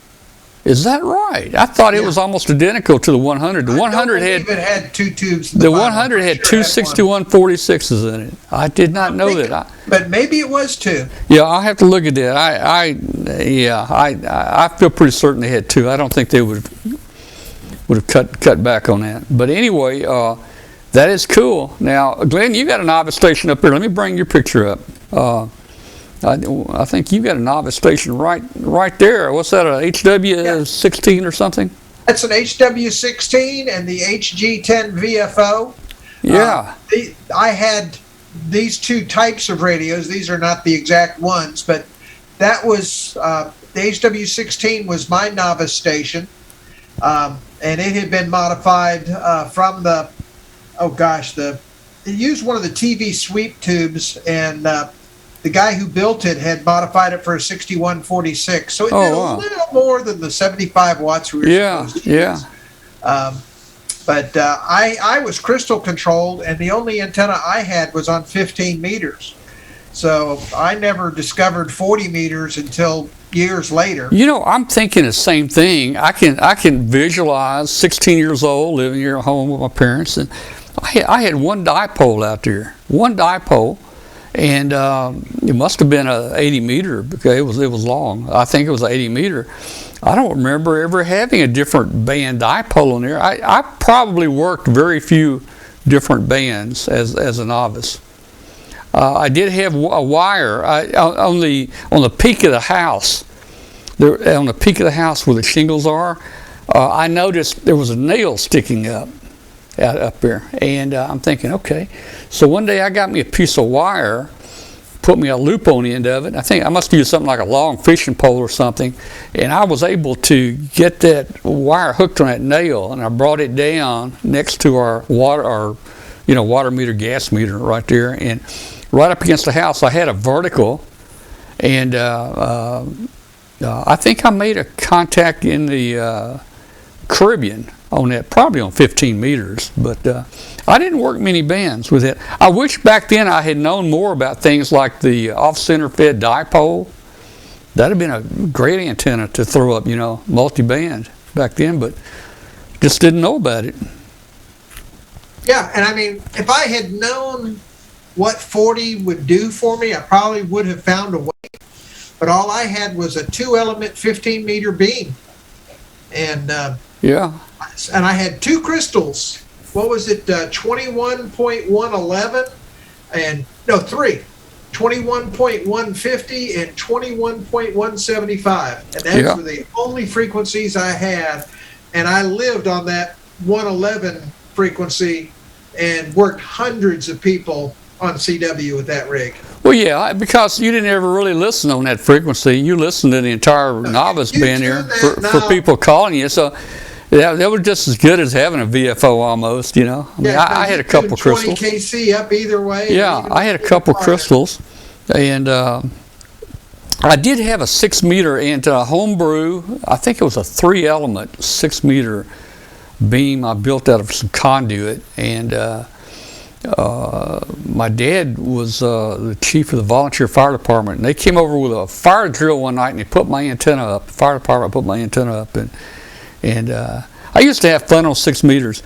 Back in the early 60s with the sunspots and everything, man, 6 was a hot band. All the bands were hot. I mean, and hopefully they're coming back in the next year or two. But we had a lot of fun on 6 meters. Yeah, I didn't discover 6 until I moved up here, and I slapped a 3-element one of the MFJ 6.2 and 440 combination antennas up there, and oh man, yeah, I hit one of those 6-meter openings, and that was it. I dearly love it. Well, I had, we had fun learning the code back then. We would walk around, and every sign we would see, we would key it out, with our mouth. There's a sign here, dotty dotty dotty da, or whatever letters were up there, And I had a friend who was younger than me, lived next door, and we actually would communicate with flashlights with code, through our windows at night. And I wasn't a very good speller back then, but he got the message, Oh no! I mean, I remember chasing an opening on 6 probably about 10 years ago. You could see it on the East Coast, and word got around on the 2 meters repeater here that 6 was open, and we tracked that thing all the way across the country. And gosh, it was just absolutely amazing how long that opening held open. Yeah. So I'm kind of hooked on I wish I had known more about antennas. Of course, when I grew up 16 years old, my town had right at 1,000 people, and there was a tech there. He had a big tower, and he was a tech, worked 6 meters. I went over to him one night and said, I want to get my license. Of course, he couldn't help me because he was a tech. Now, back then, if you were a general, you could give the test. You could give the novice test to anybody. If you were a general or above, you were able to give the FCC test. So he hooked me up with a manager of a radio station up a little town north of me, and got my license. And but there wasn't much to learn from. Nobody really there. I got the handbook. The ARRL handbook was the best. Yeah. It was the best thing. All kinds of neat little projects to build in there, and we built our own equipment. And we didn't have the internet back then, so to look up calls, I think the handbook came out. Didn't it come out 4 times a year? I think it came out quarterly. The call book came out 4 times a year. The handbook was no. I meant the call book. The call book. Yeah. The call book, I think, came out quarterly, 4 times a year, and of course, I don't know, whatever it was. Being a kid, you didn't have any money to buy it anyway. But luckily, my parents bought me a call book, and so you'd use the same call book the entire year, or maybe 2 years, and anybody got their license the next month, or 3 months later, or 6 months later, they weren't in there. It was just like a telephone book. Yeah, but they would send out update sheets you could get. Oh, did you? I don't remember the updates, but it was so simple. You just look it up, and you look up WEN5KUB, and that's how you got your QSL card. Tom Medlin, and it had my address, and that's it, man. Yeah, there was no logbook of the world or anything like that. It was, if you wanted a QSL card, you better hope they sent you one, or that you had a call book to send them one. Well, and if you really look at people's QSL cards from back then, everybody looked like there must have only been 1 or 2 people that made QSL cards, because it seems like everybody had the same cards. It looked like. Yeah. And I actually had mine custom made. I had a great uncle that was a printer out in California, and he actually custom designed my cards for me years ago. But I ran into just this past year. And I've been a ham now. I was a novice, I guess, 58 years ago.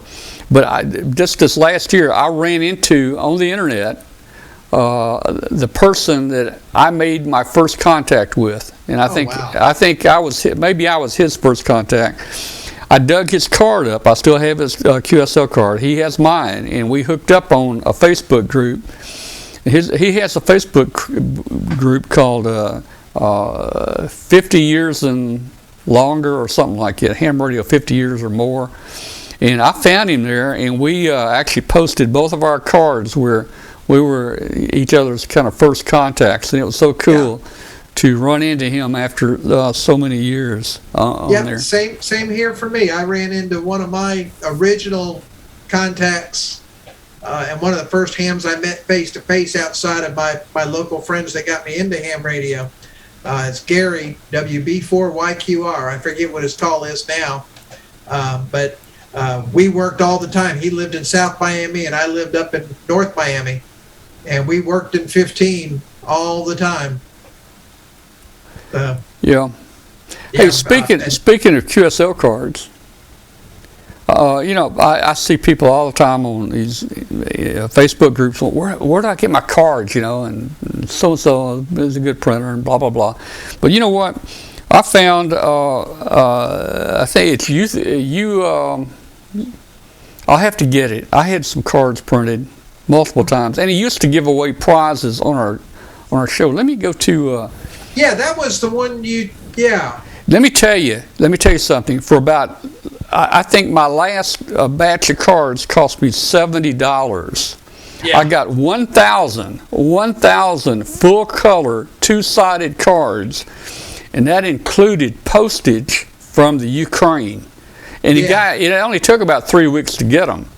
And I'm gonna pull them up here in case anybody is interested in QSL cards, because these are some really nice cards, and let's see if we can. I'm gonna go back to 2016 and see if he has cards here.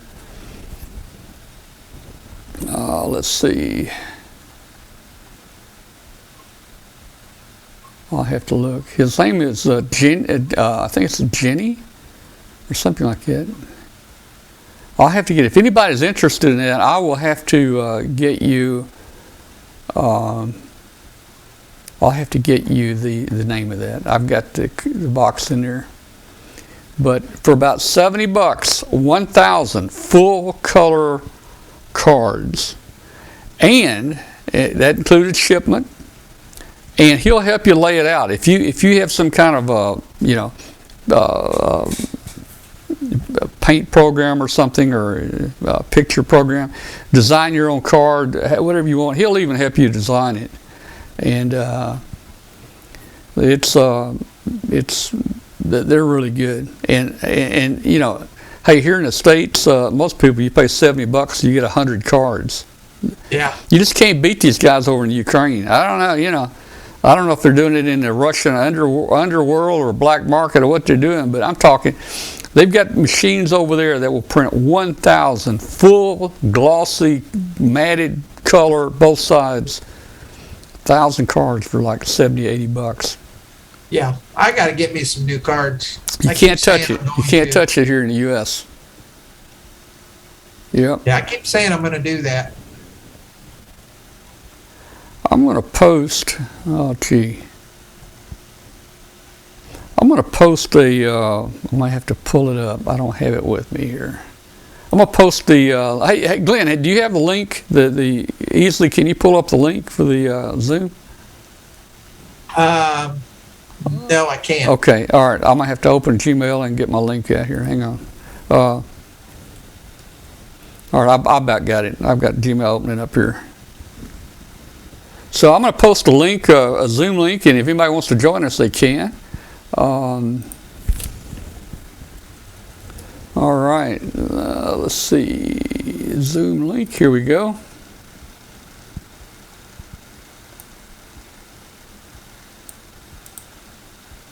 All right, I got it. I fix to post it in the room here.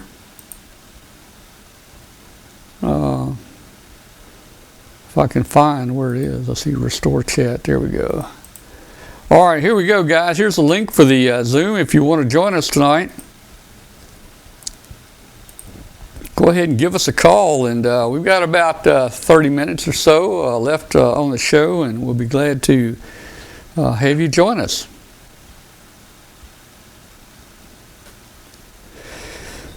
All right. Well, hey, man, it's been an exciting night already. I had some great topics. Enjoyed it here. Yeah.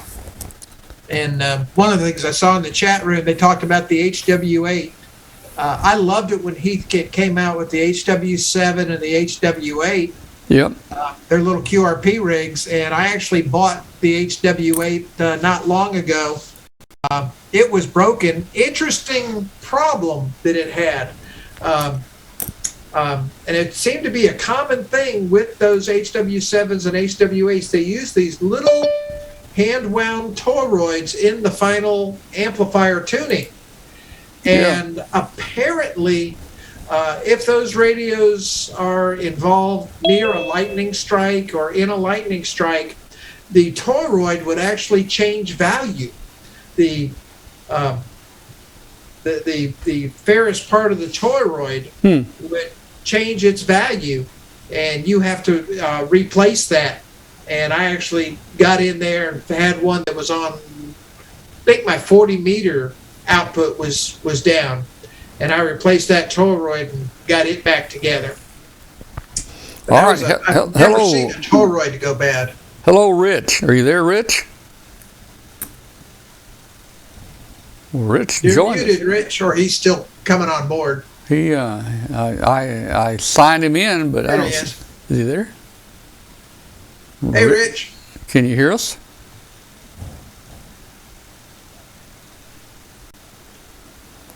So I'm on mute, but I don't know. Rich is up at Military Academy up in, is it Michigan? I think it's Michigan. So he used to have the recruits go in there and they would watch us on Tuesday night on a big 20-foot screen. They'd watch us there, so I thought that was pretty cool, man. Yeah. So anyway, I've got the HW8 put back together, and now I'm going to add an Arduino with a display to it. Yeah. And modify, bring it up to the 21st century. Well, yeah. Well, that would be cool. All right, guys, if you want to join us, I posted the Zoom link in the room. Just click on that link and you can join the show. We'd love to have you tonight. If you're out there listening on shortwave on 7490, we'd love to hear from you. Send us an email to tom@w5kub.com. This program you're listening to is all about ham radio, amateur radio, and we'd love to have you in with us. I don't know. We got that microphone hooked up yet? There you go. There's Rich. There's Rich, I think. I redid my whole setup here, and I forgot to plug the microphone in. Yeah, well, that electrons and microphones don't like to walk across tables and stuff. Yeah.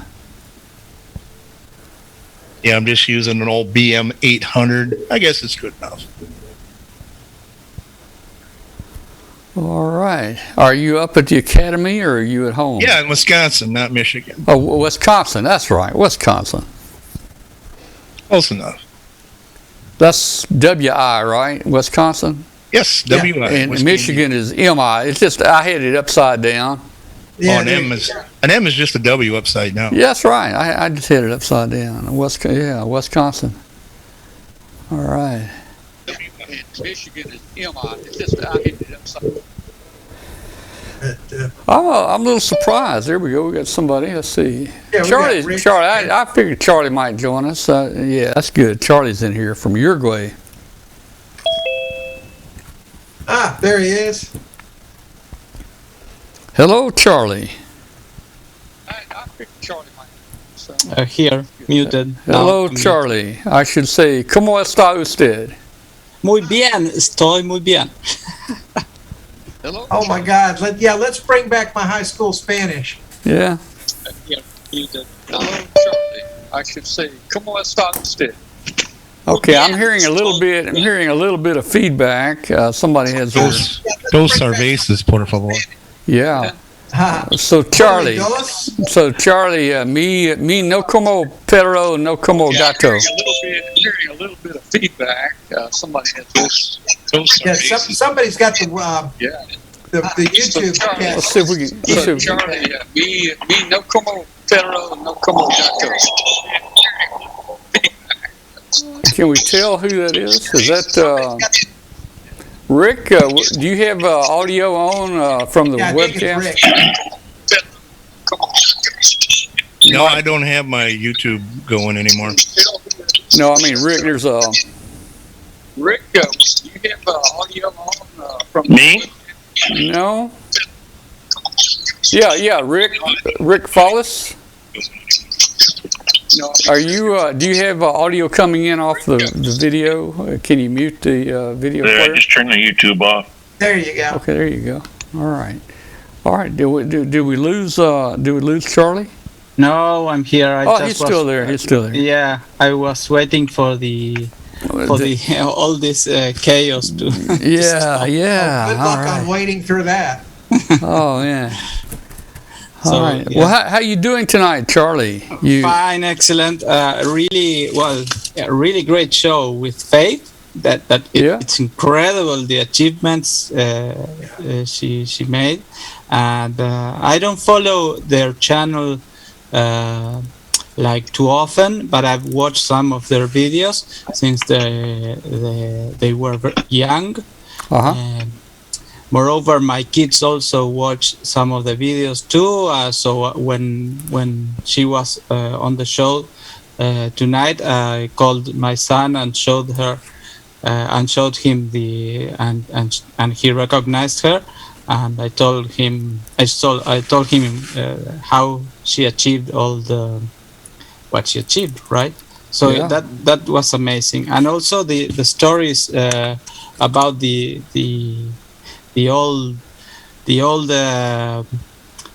way that the hobby was some time ago. Like today, you buy everything and everything works, but my dad used to tell me that I have a problem here with the computer connector, but there it goes. My dad used to tell me how he had to buy. For example, he once bought an 807 tube, and he looked at it like it was something really, really precious. And, Wow. Hey, 807 was a beautiful little tube, man, and that was a 6-volt tube. They made a tube called a 1625, which a 1625 is the same as an 807, but it had a 12-volt filament, so you could get it either way. But that was a cool military surplus tube, and you could get them just about anywhere. Now at his house, my dad passed away in May, but now we were looking in his house, and he has like a box full of 807s and brand new. So, but now you don't use them, just if you homebrew your stuff. But yeah. Yeah. But also, I don't know if this is worldwide or not, but the 807 had a different name. It meant something different back during my time period of being a ham. Do you know what the other definition for an 807 was? No. It's a beer. So if you hear hams in the United States talking about, let's go out and you want an 807, they were talking about beer. Okay. It was a very popular tube, the 807. Yeah. Yeah. Let me bring us into the 21st century again for just a minute, Charlie. You were talking about the XR2211 chip being hard to find? Yeah. Maybe nowadays it's back, but I tried to get hold of it some time ago, and I don't know, it was difficult. Maybe through the DigiKey or Mouser. I don't know. I go eBay's where I go for all my parts now. Yeah, but they are, they're maybe you don't always get what you think you're getting. Actually, I've had no problems with eBay parts.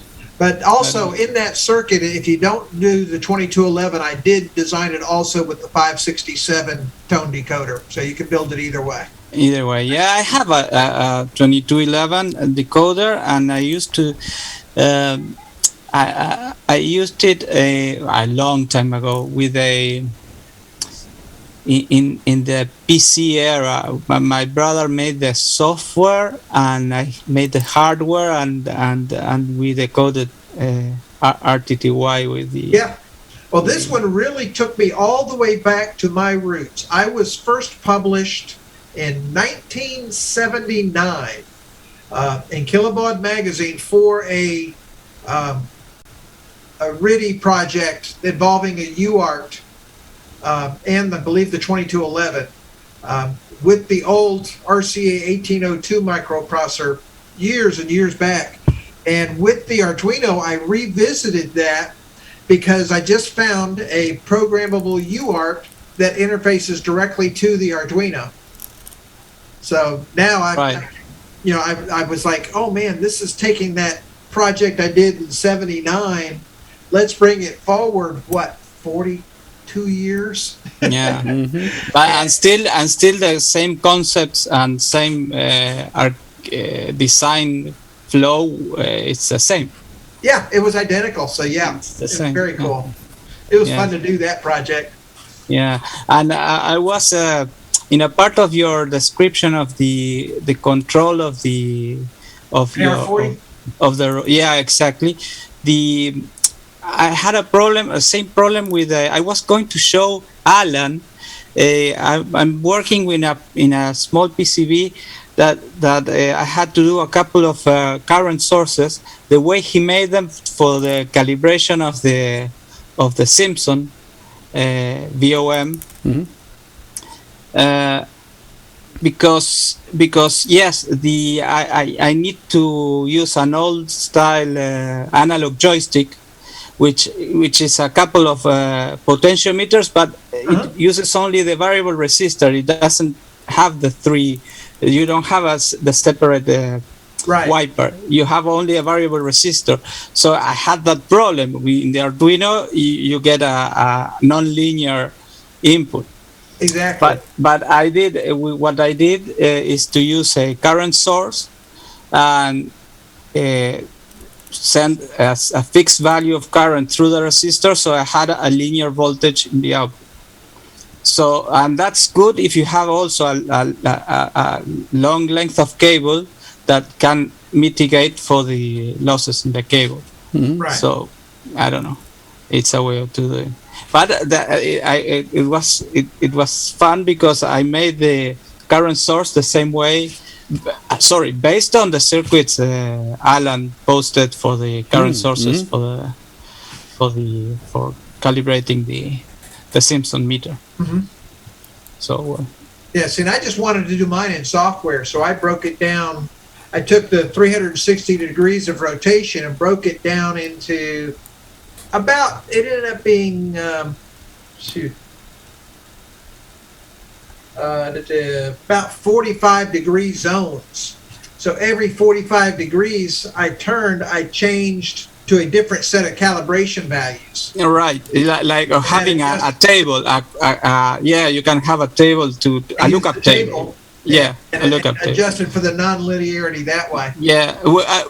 This is also a project I'm making for with my brother, and he's more the software guy, and I'm more the hardware guy, and it's really interesting because we were deciding what to do, and the first thing we said, okay, let's do our lookup table, but then we said we have a different value of variable. And all the lookup table you have to calibrate the lookup table every time. Yeah, the other way you're fine. It's easier. So because you have a linear you need one value to calibrate. Yeah, and not the whole table. And but it actually worked out real well with the AR40, and it got it super accurate.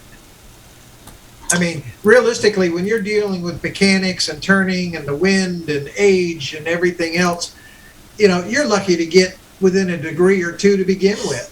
You don't need any more because the antenna is not that direction. 30 degrees wide. That way or that way, it's the same. Exactly. So what's 1 degree at that stage? Yeah, you have to have like UHF and many. Yeah, moon bouncing. I don't know. But yeah, that project was really a challenge and really fun. And those are the Arduino projects I like, is the ones that you start, you're like, this should be so simple. And the further you get in, you realize just how deep a rabbit hole. Yeah, it's impossible. How long has the Arduino been around? When did it first come out? Oh gosh, 2005. Has it been that long? Yeah. Yeah. And still going strong. Yeah, and really, it's moving away from the Uno and Nano now, more into the STM32, which isn't really an Arduino, but it's the same style. I mean, Arduino.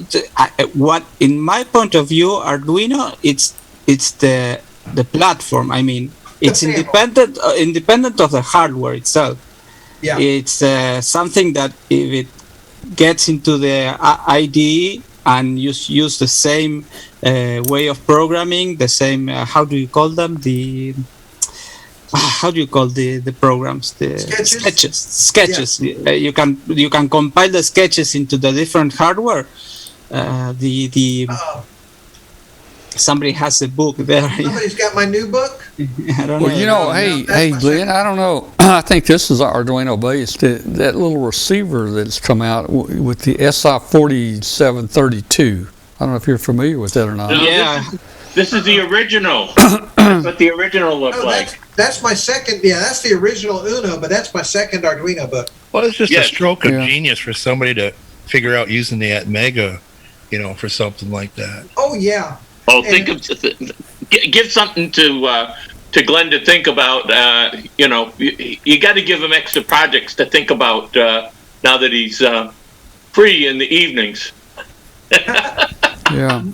Well, there's been a few changes, and I'm going to have a lot more time available in the lab. So, Glenn, have you seen? There's a radio out that's based. It kind of goes by model SI4732, 4735, but I believe that's a chip number. And it's Joe showed one on the show here a few weeks ago. I'm thinking about ordering one. They're about $60, but it Alan appears also showed that radio. It appears. Have you got one there? Oh, it appears that it's it may be Arduino based. You can buy. Yes, it is Arduino based. Yes, you can buy this chip on its own shield or something that will plug into an Arduino. That may be something that you want to do. It's a neat little receiver, man. Yeah, there you go. Have to check that out. Yes, the problem I had with this one is that it was really, I was testing and it kept on crashing the software. Oh, really? So I resetted it and kept on crashing, and then I realized it was the thermostat of an oil heater I have, electric heater, and the thermostat that kept the temperature steady. When it clicked, the radio crashed. Oh, So really? it was Man. So I now have to put it inside a metal case because I'm sure it's related, of course, to being like that, right? But I have to also upgrade the firmware because it has the really buggy one that comes from the factory. There are other versions of the. Well, here's what it looked. Here's the radio. You can buy it complete, and there's a video of them playing. It sounds really good. It's really small. It runs on like 3.3 volts or something, and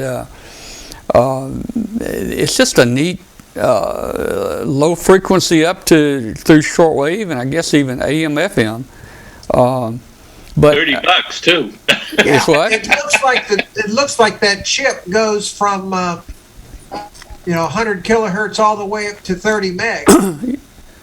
Well, it apparently does sideband and AM, upper lower sideband. Yeah, it does. But I think it does FM. If I'm not mistaken, it does. Maybe not. Maybe FM, not. yes. I have to look at this. It does FM. Yes. Now. Maybe it's only up to 30. It does FM. It Maybe does indeed do FM. It does FM. Yes. Yeah. All right. I mean, I'm thinking about just getting one of these. Hey, that is small. Hey, I can mount that. $69? I thought that said $600. Wow. No, I could mount that in my truck and have a little shortwave general coverage receiver in my truck. Yeah, yeah. This is cool. That's FM from this. Well, you can get that board. No antenna. You can get the board that Charlie's showing for $40 from Banggood. Yeah. Yeah, you can get the board, the chip with the shield or something, but look, you get the case, you get everything. I mean, it's all fun in buying a case like that when you can build your own. Because I ain't got time to keep building stuff. Yeah, I mean, I mean, it would look. I didn't buy the one with the case because I had a remaining. I think I told Alan last time a remaining. It was like $40 on a budget I had, so I had to buy without the case. Well, if you can't buy it with a case. So there's the back of it. It's got a BNC connector for the antenna. Looks like it's powered. It's powered by a 3.3 volt. It looks like it's powered by a USB connector. What I'm not clear, and maybe if somebody knows, I don't know if the battery recharges. Oh yes, it says charge. So hey, look, maybe yes. It says FM on here too. I think this thing will pick up the FM band. Look, it says. Yes, it does. Oh yeah, I was listening to FM right now. Oh yeah. So I don't know. I looked it up, and yes, that chip will do FM. But it's a metal. It's a nice little metal case. Look, you know. So that's the same thing that you got there, Carlos. That we're looking at? The same thing. It's the same thing, except you just got the chip in the shield, I guess, to build your own. Same thing, and it does RDS and everything. You know, when for the FM. That is just cool. Yeah, it's really cool. So Glenn, man, you need to take one of those chips there and do something with Arduino and make it do something, man. You know? Yeah, it's on the list. Make $1 million. Maybe we build a little transmitter about the same size as that, and we pair them up. Well, let me show you something here. I was interested in the CAT display for the Yaesu. I thought I saw it there in the list of projects of the book. Yeah. And that would work, for example, with the FT857. No, it works with all the. Yeah, you know, I have an 857 which is not mine. It was given to me by a ham that had to move to. He went to live to Paraguay, and he left the unit with me, but I don't use it because the display is broken, so I cannot, you know, it's the classic problem of that unit. So it's there, but it's a really good equipment, but I'm looking for a way to see the display, you know. Yeah, well, here's my next wild and crazy idea. No, I have one of those too. Got it showing on the shared screen here. Yeah. We're going to add a real receiver board to this, an Arduino, and replace those little LEDs with RGB LEDs. And we're going to have the Arduino, and this thing is actually going to do a real-time scan of all the beacon monitors.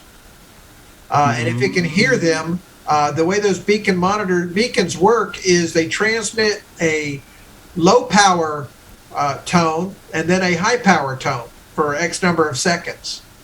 And based on if I hear it, depending on which of the powers, it will turn the LED either green or orange or yellow.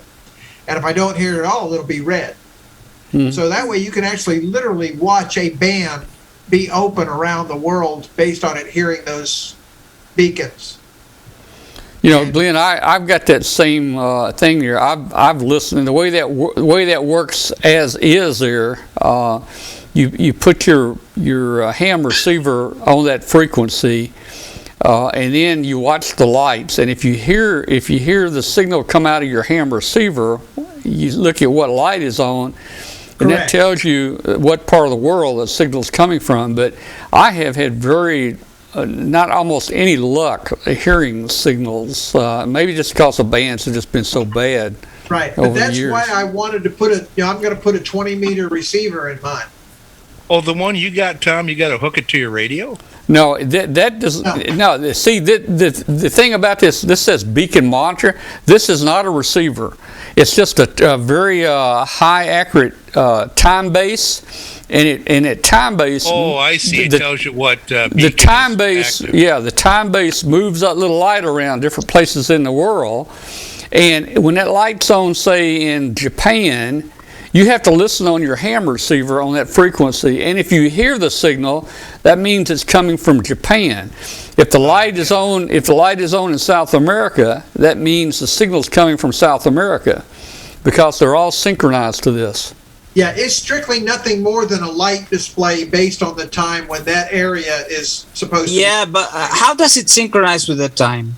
It uses WWV on, what is it, 60 kilohertz? Yeah, the atomic cell. I see there, the atomic cell. Yeah. So or you sync it manually. Oh, I see.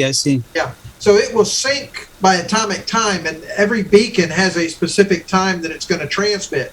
And that's how it knows which light to light. Yeah. I'm like, no, let me put a real receiver, so if it hears it, it will light the light. And that way I can just look at it at any given moment and know if the band's open.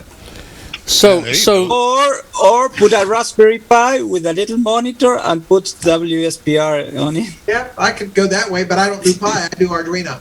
Okay. Yeah. I leave the Pi for other people. Yeah. Well, and this also gives you the frequencies for the time slots for the other bands. It'll have, I think it has 40, 20, and I don't know. I have to look. I think it's three. It's three got bands. 20, 17, 15. Yeah. So you're only going to put a receiver for like one band in here, right? So yeah, and then 10 meters. So it's 20 through 10. Yeah. On your 20 is all that matters when you're a DXer. Yeah. That's me. But if you want to know when 15 or 10 is open, just I'm either going to do a single band board, or I can use that 4732 receiver of Carlos's there and programmatically control it. Or maybe an SDR. Or okay, I want to pre-order one. I got to build it first. So there you go, that 4732. Yeah. It looks like it's got some possibilities to play with. I'm laughing because at one job I had that problem once. I came up with an idea. I showed it to the boss, and then later in the day he told me, "Okay, I sold 3 of them. Now, when are they ready?" Yeah. Well, that's what in my very first book. That's how I came up with the lightning detector. We were at a breakfast with the local ham, and we started talking.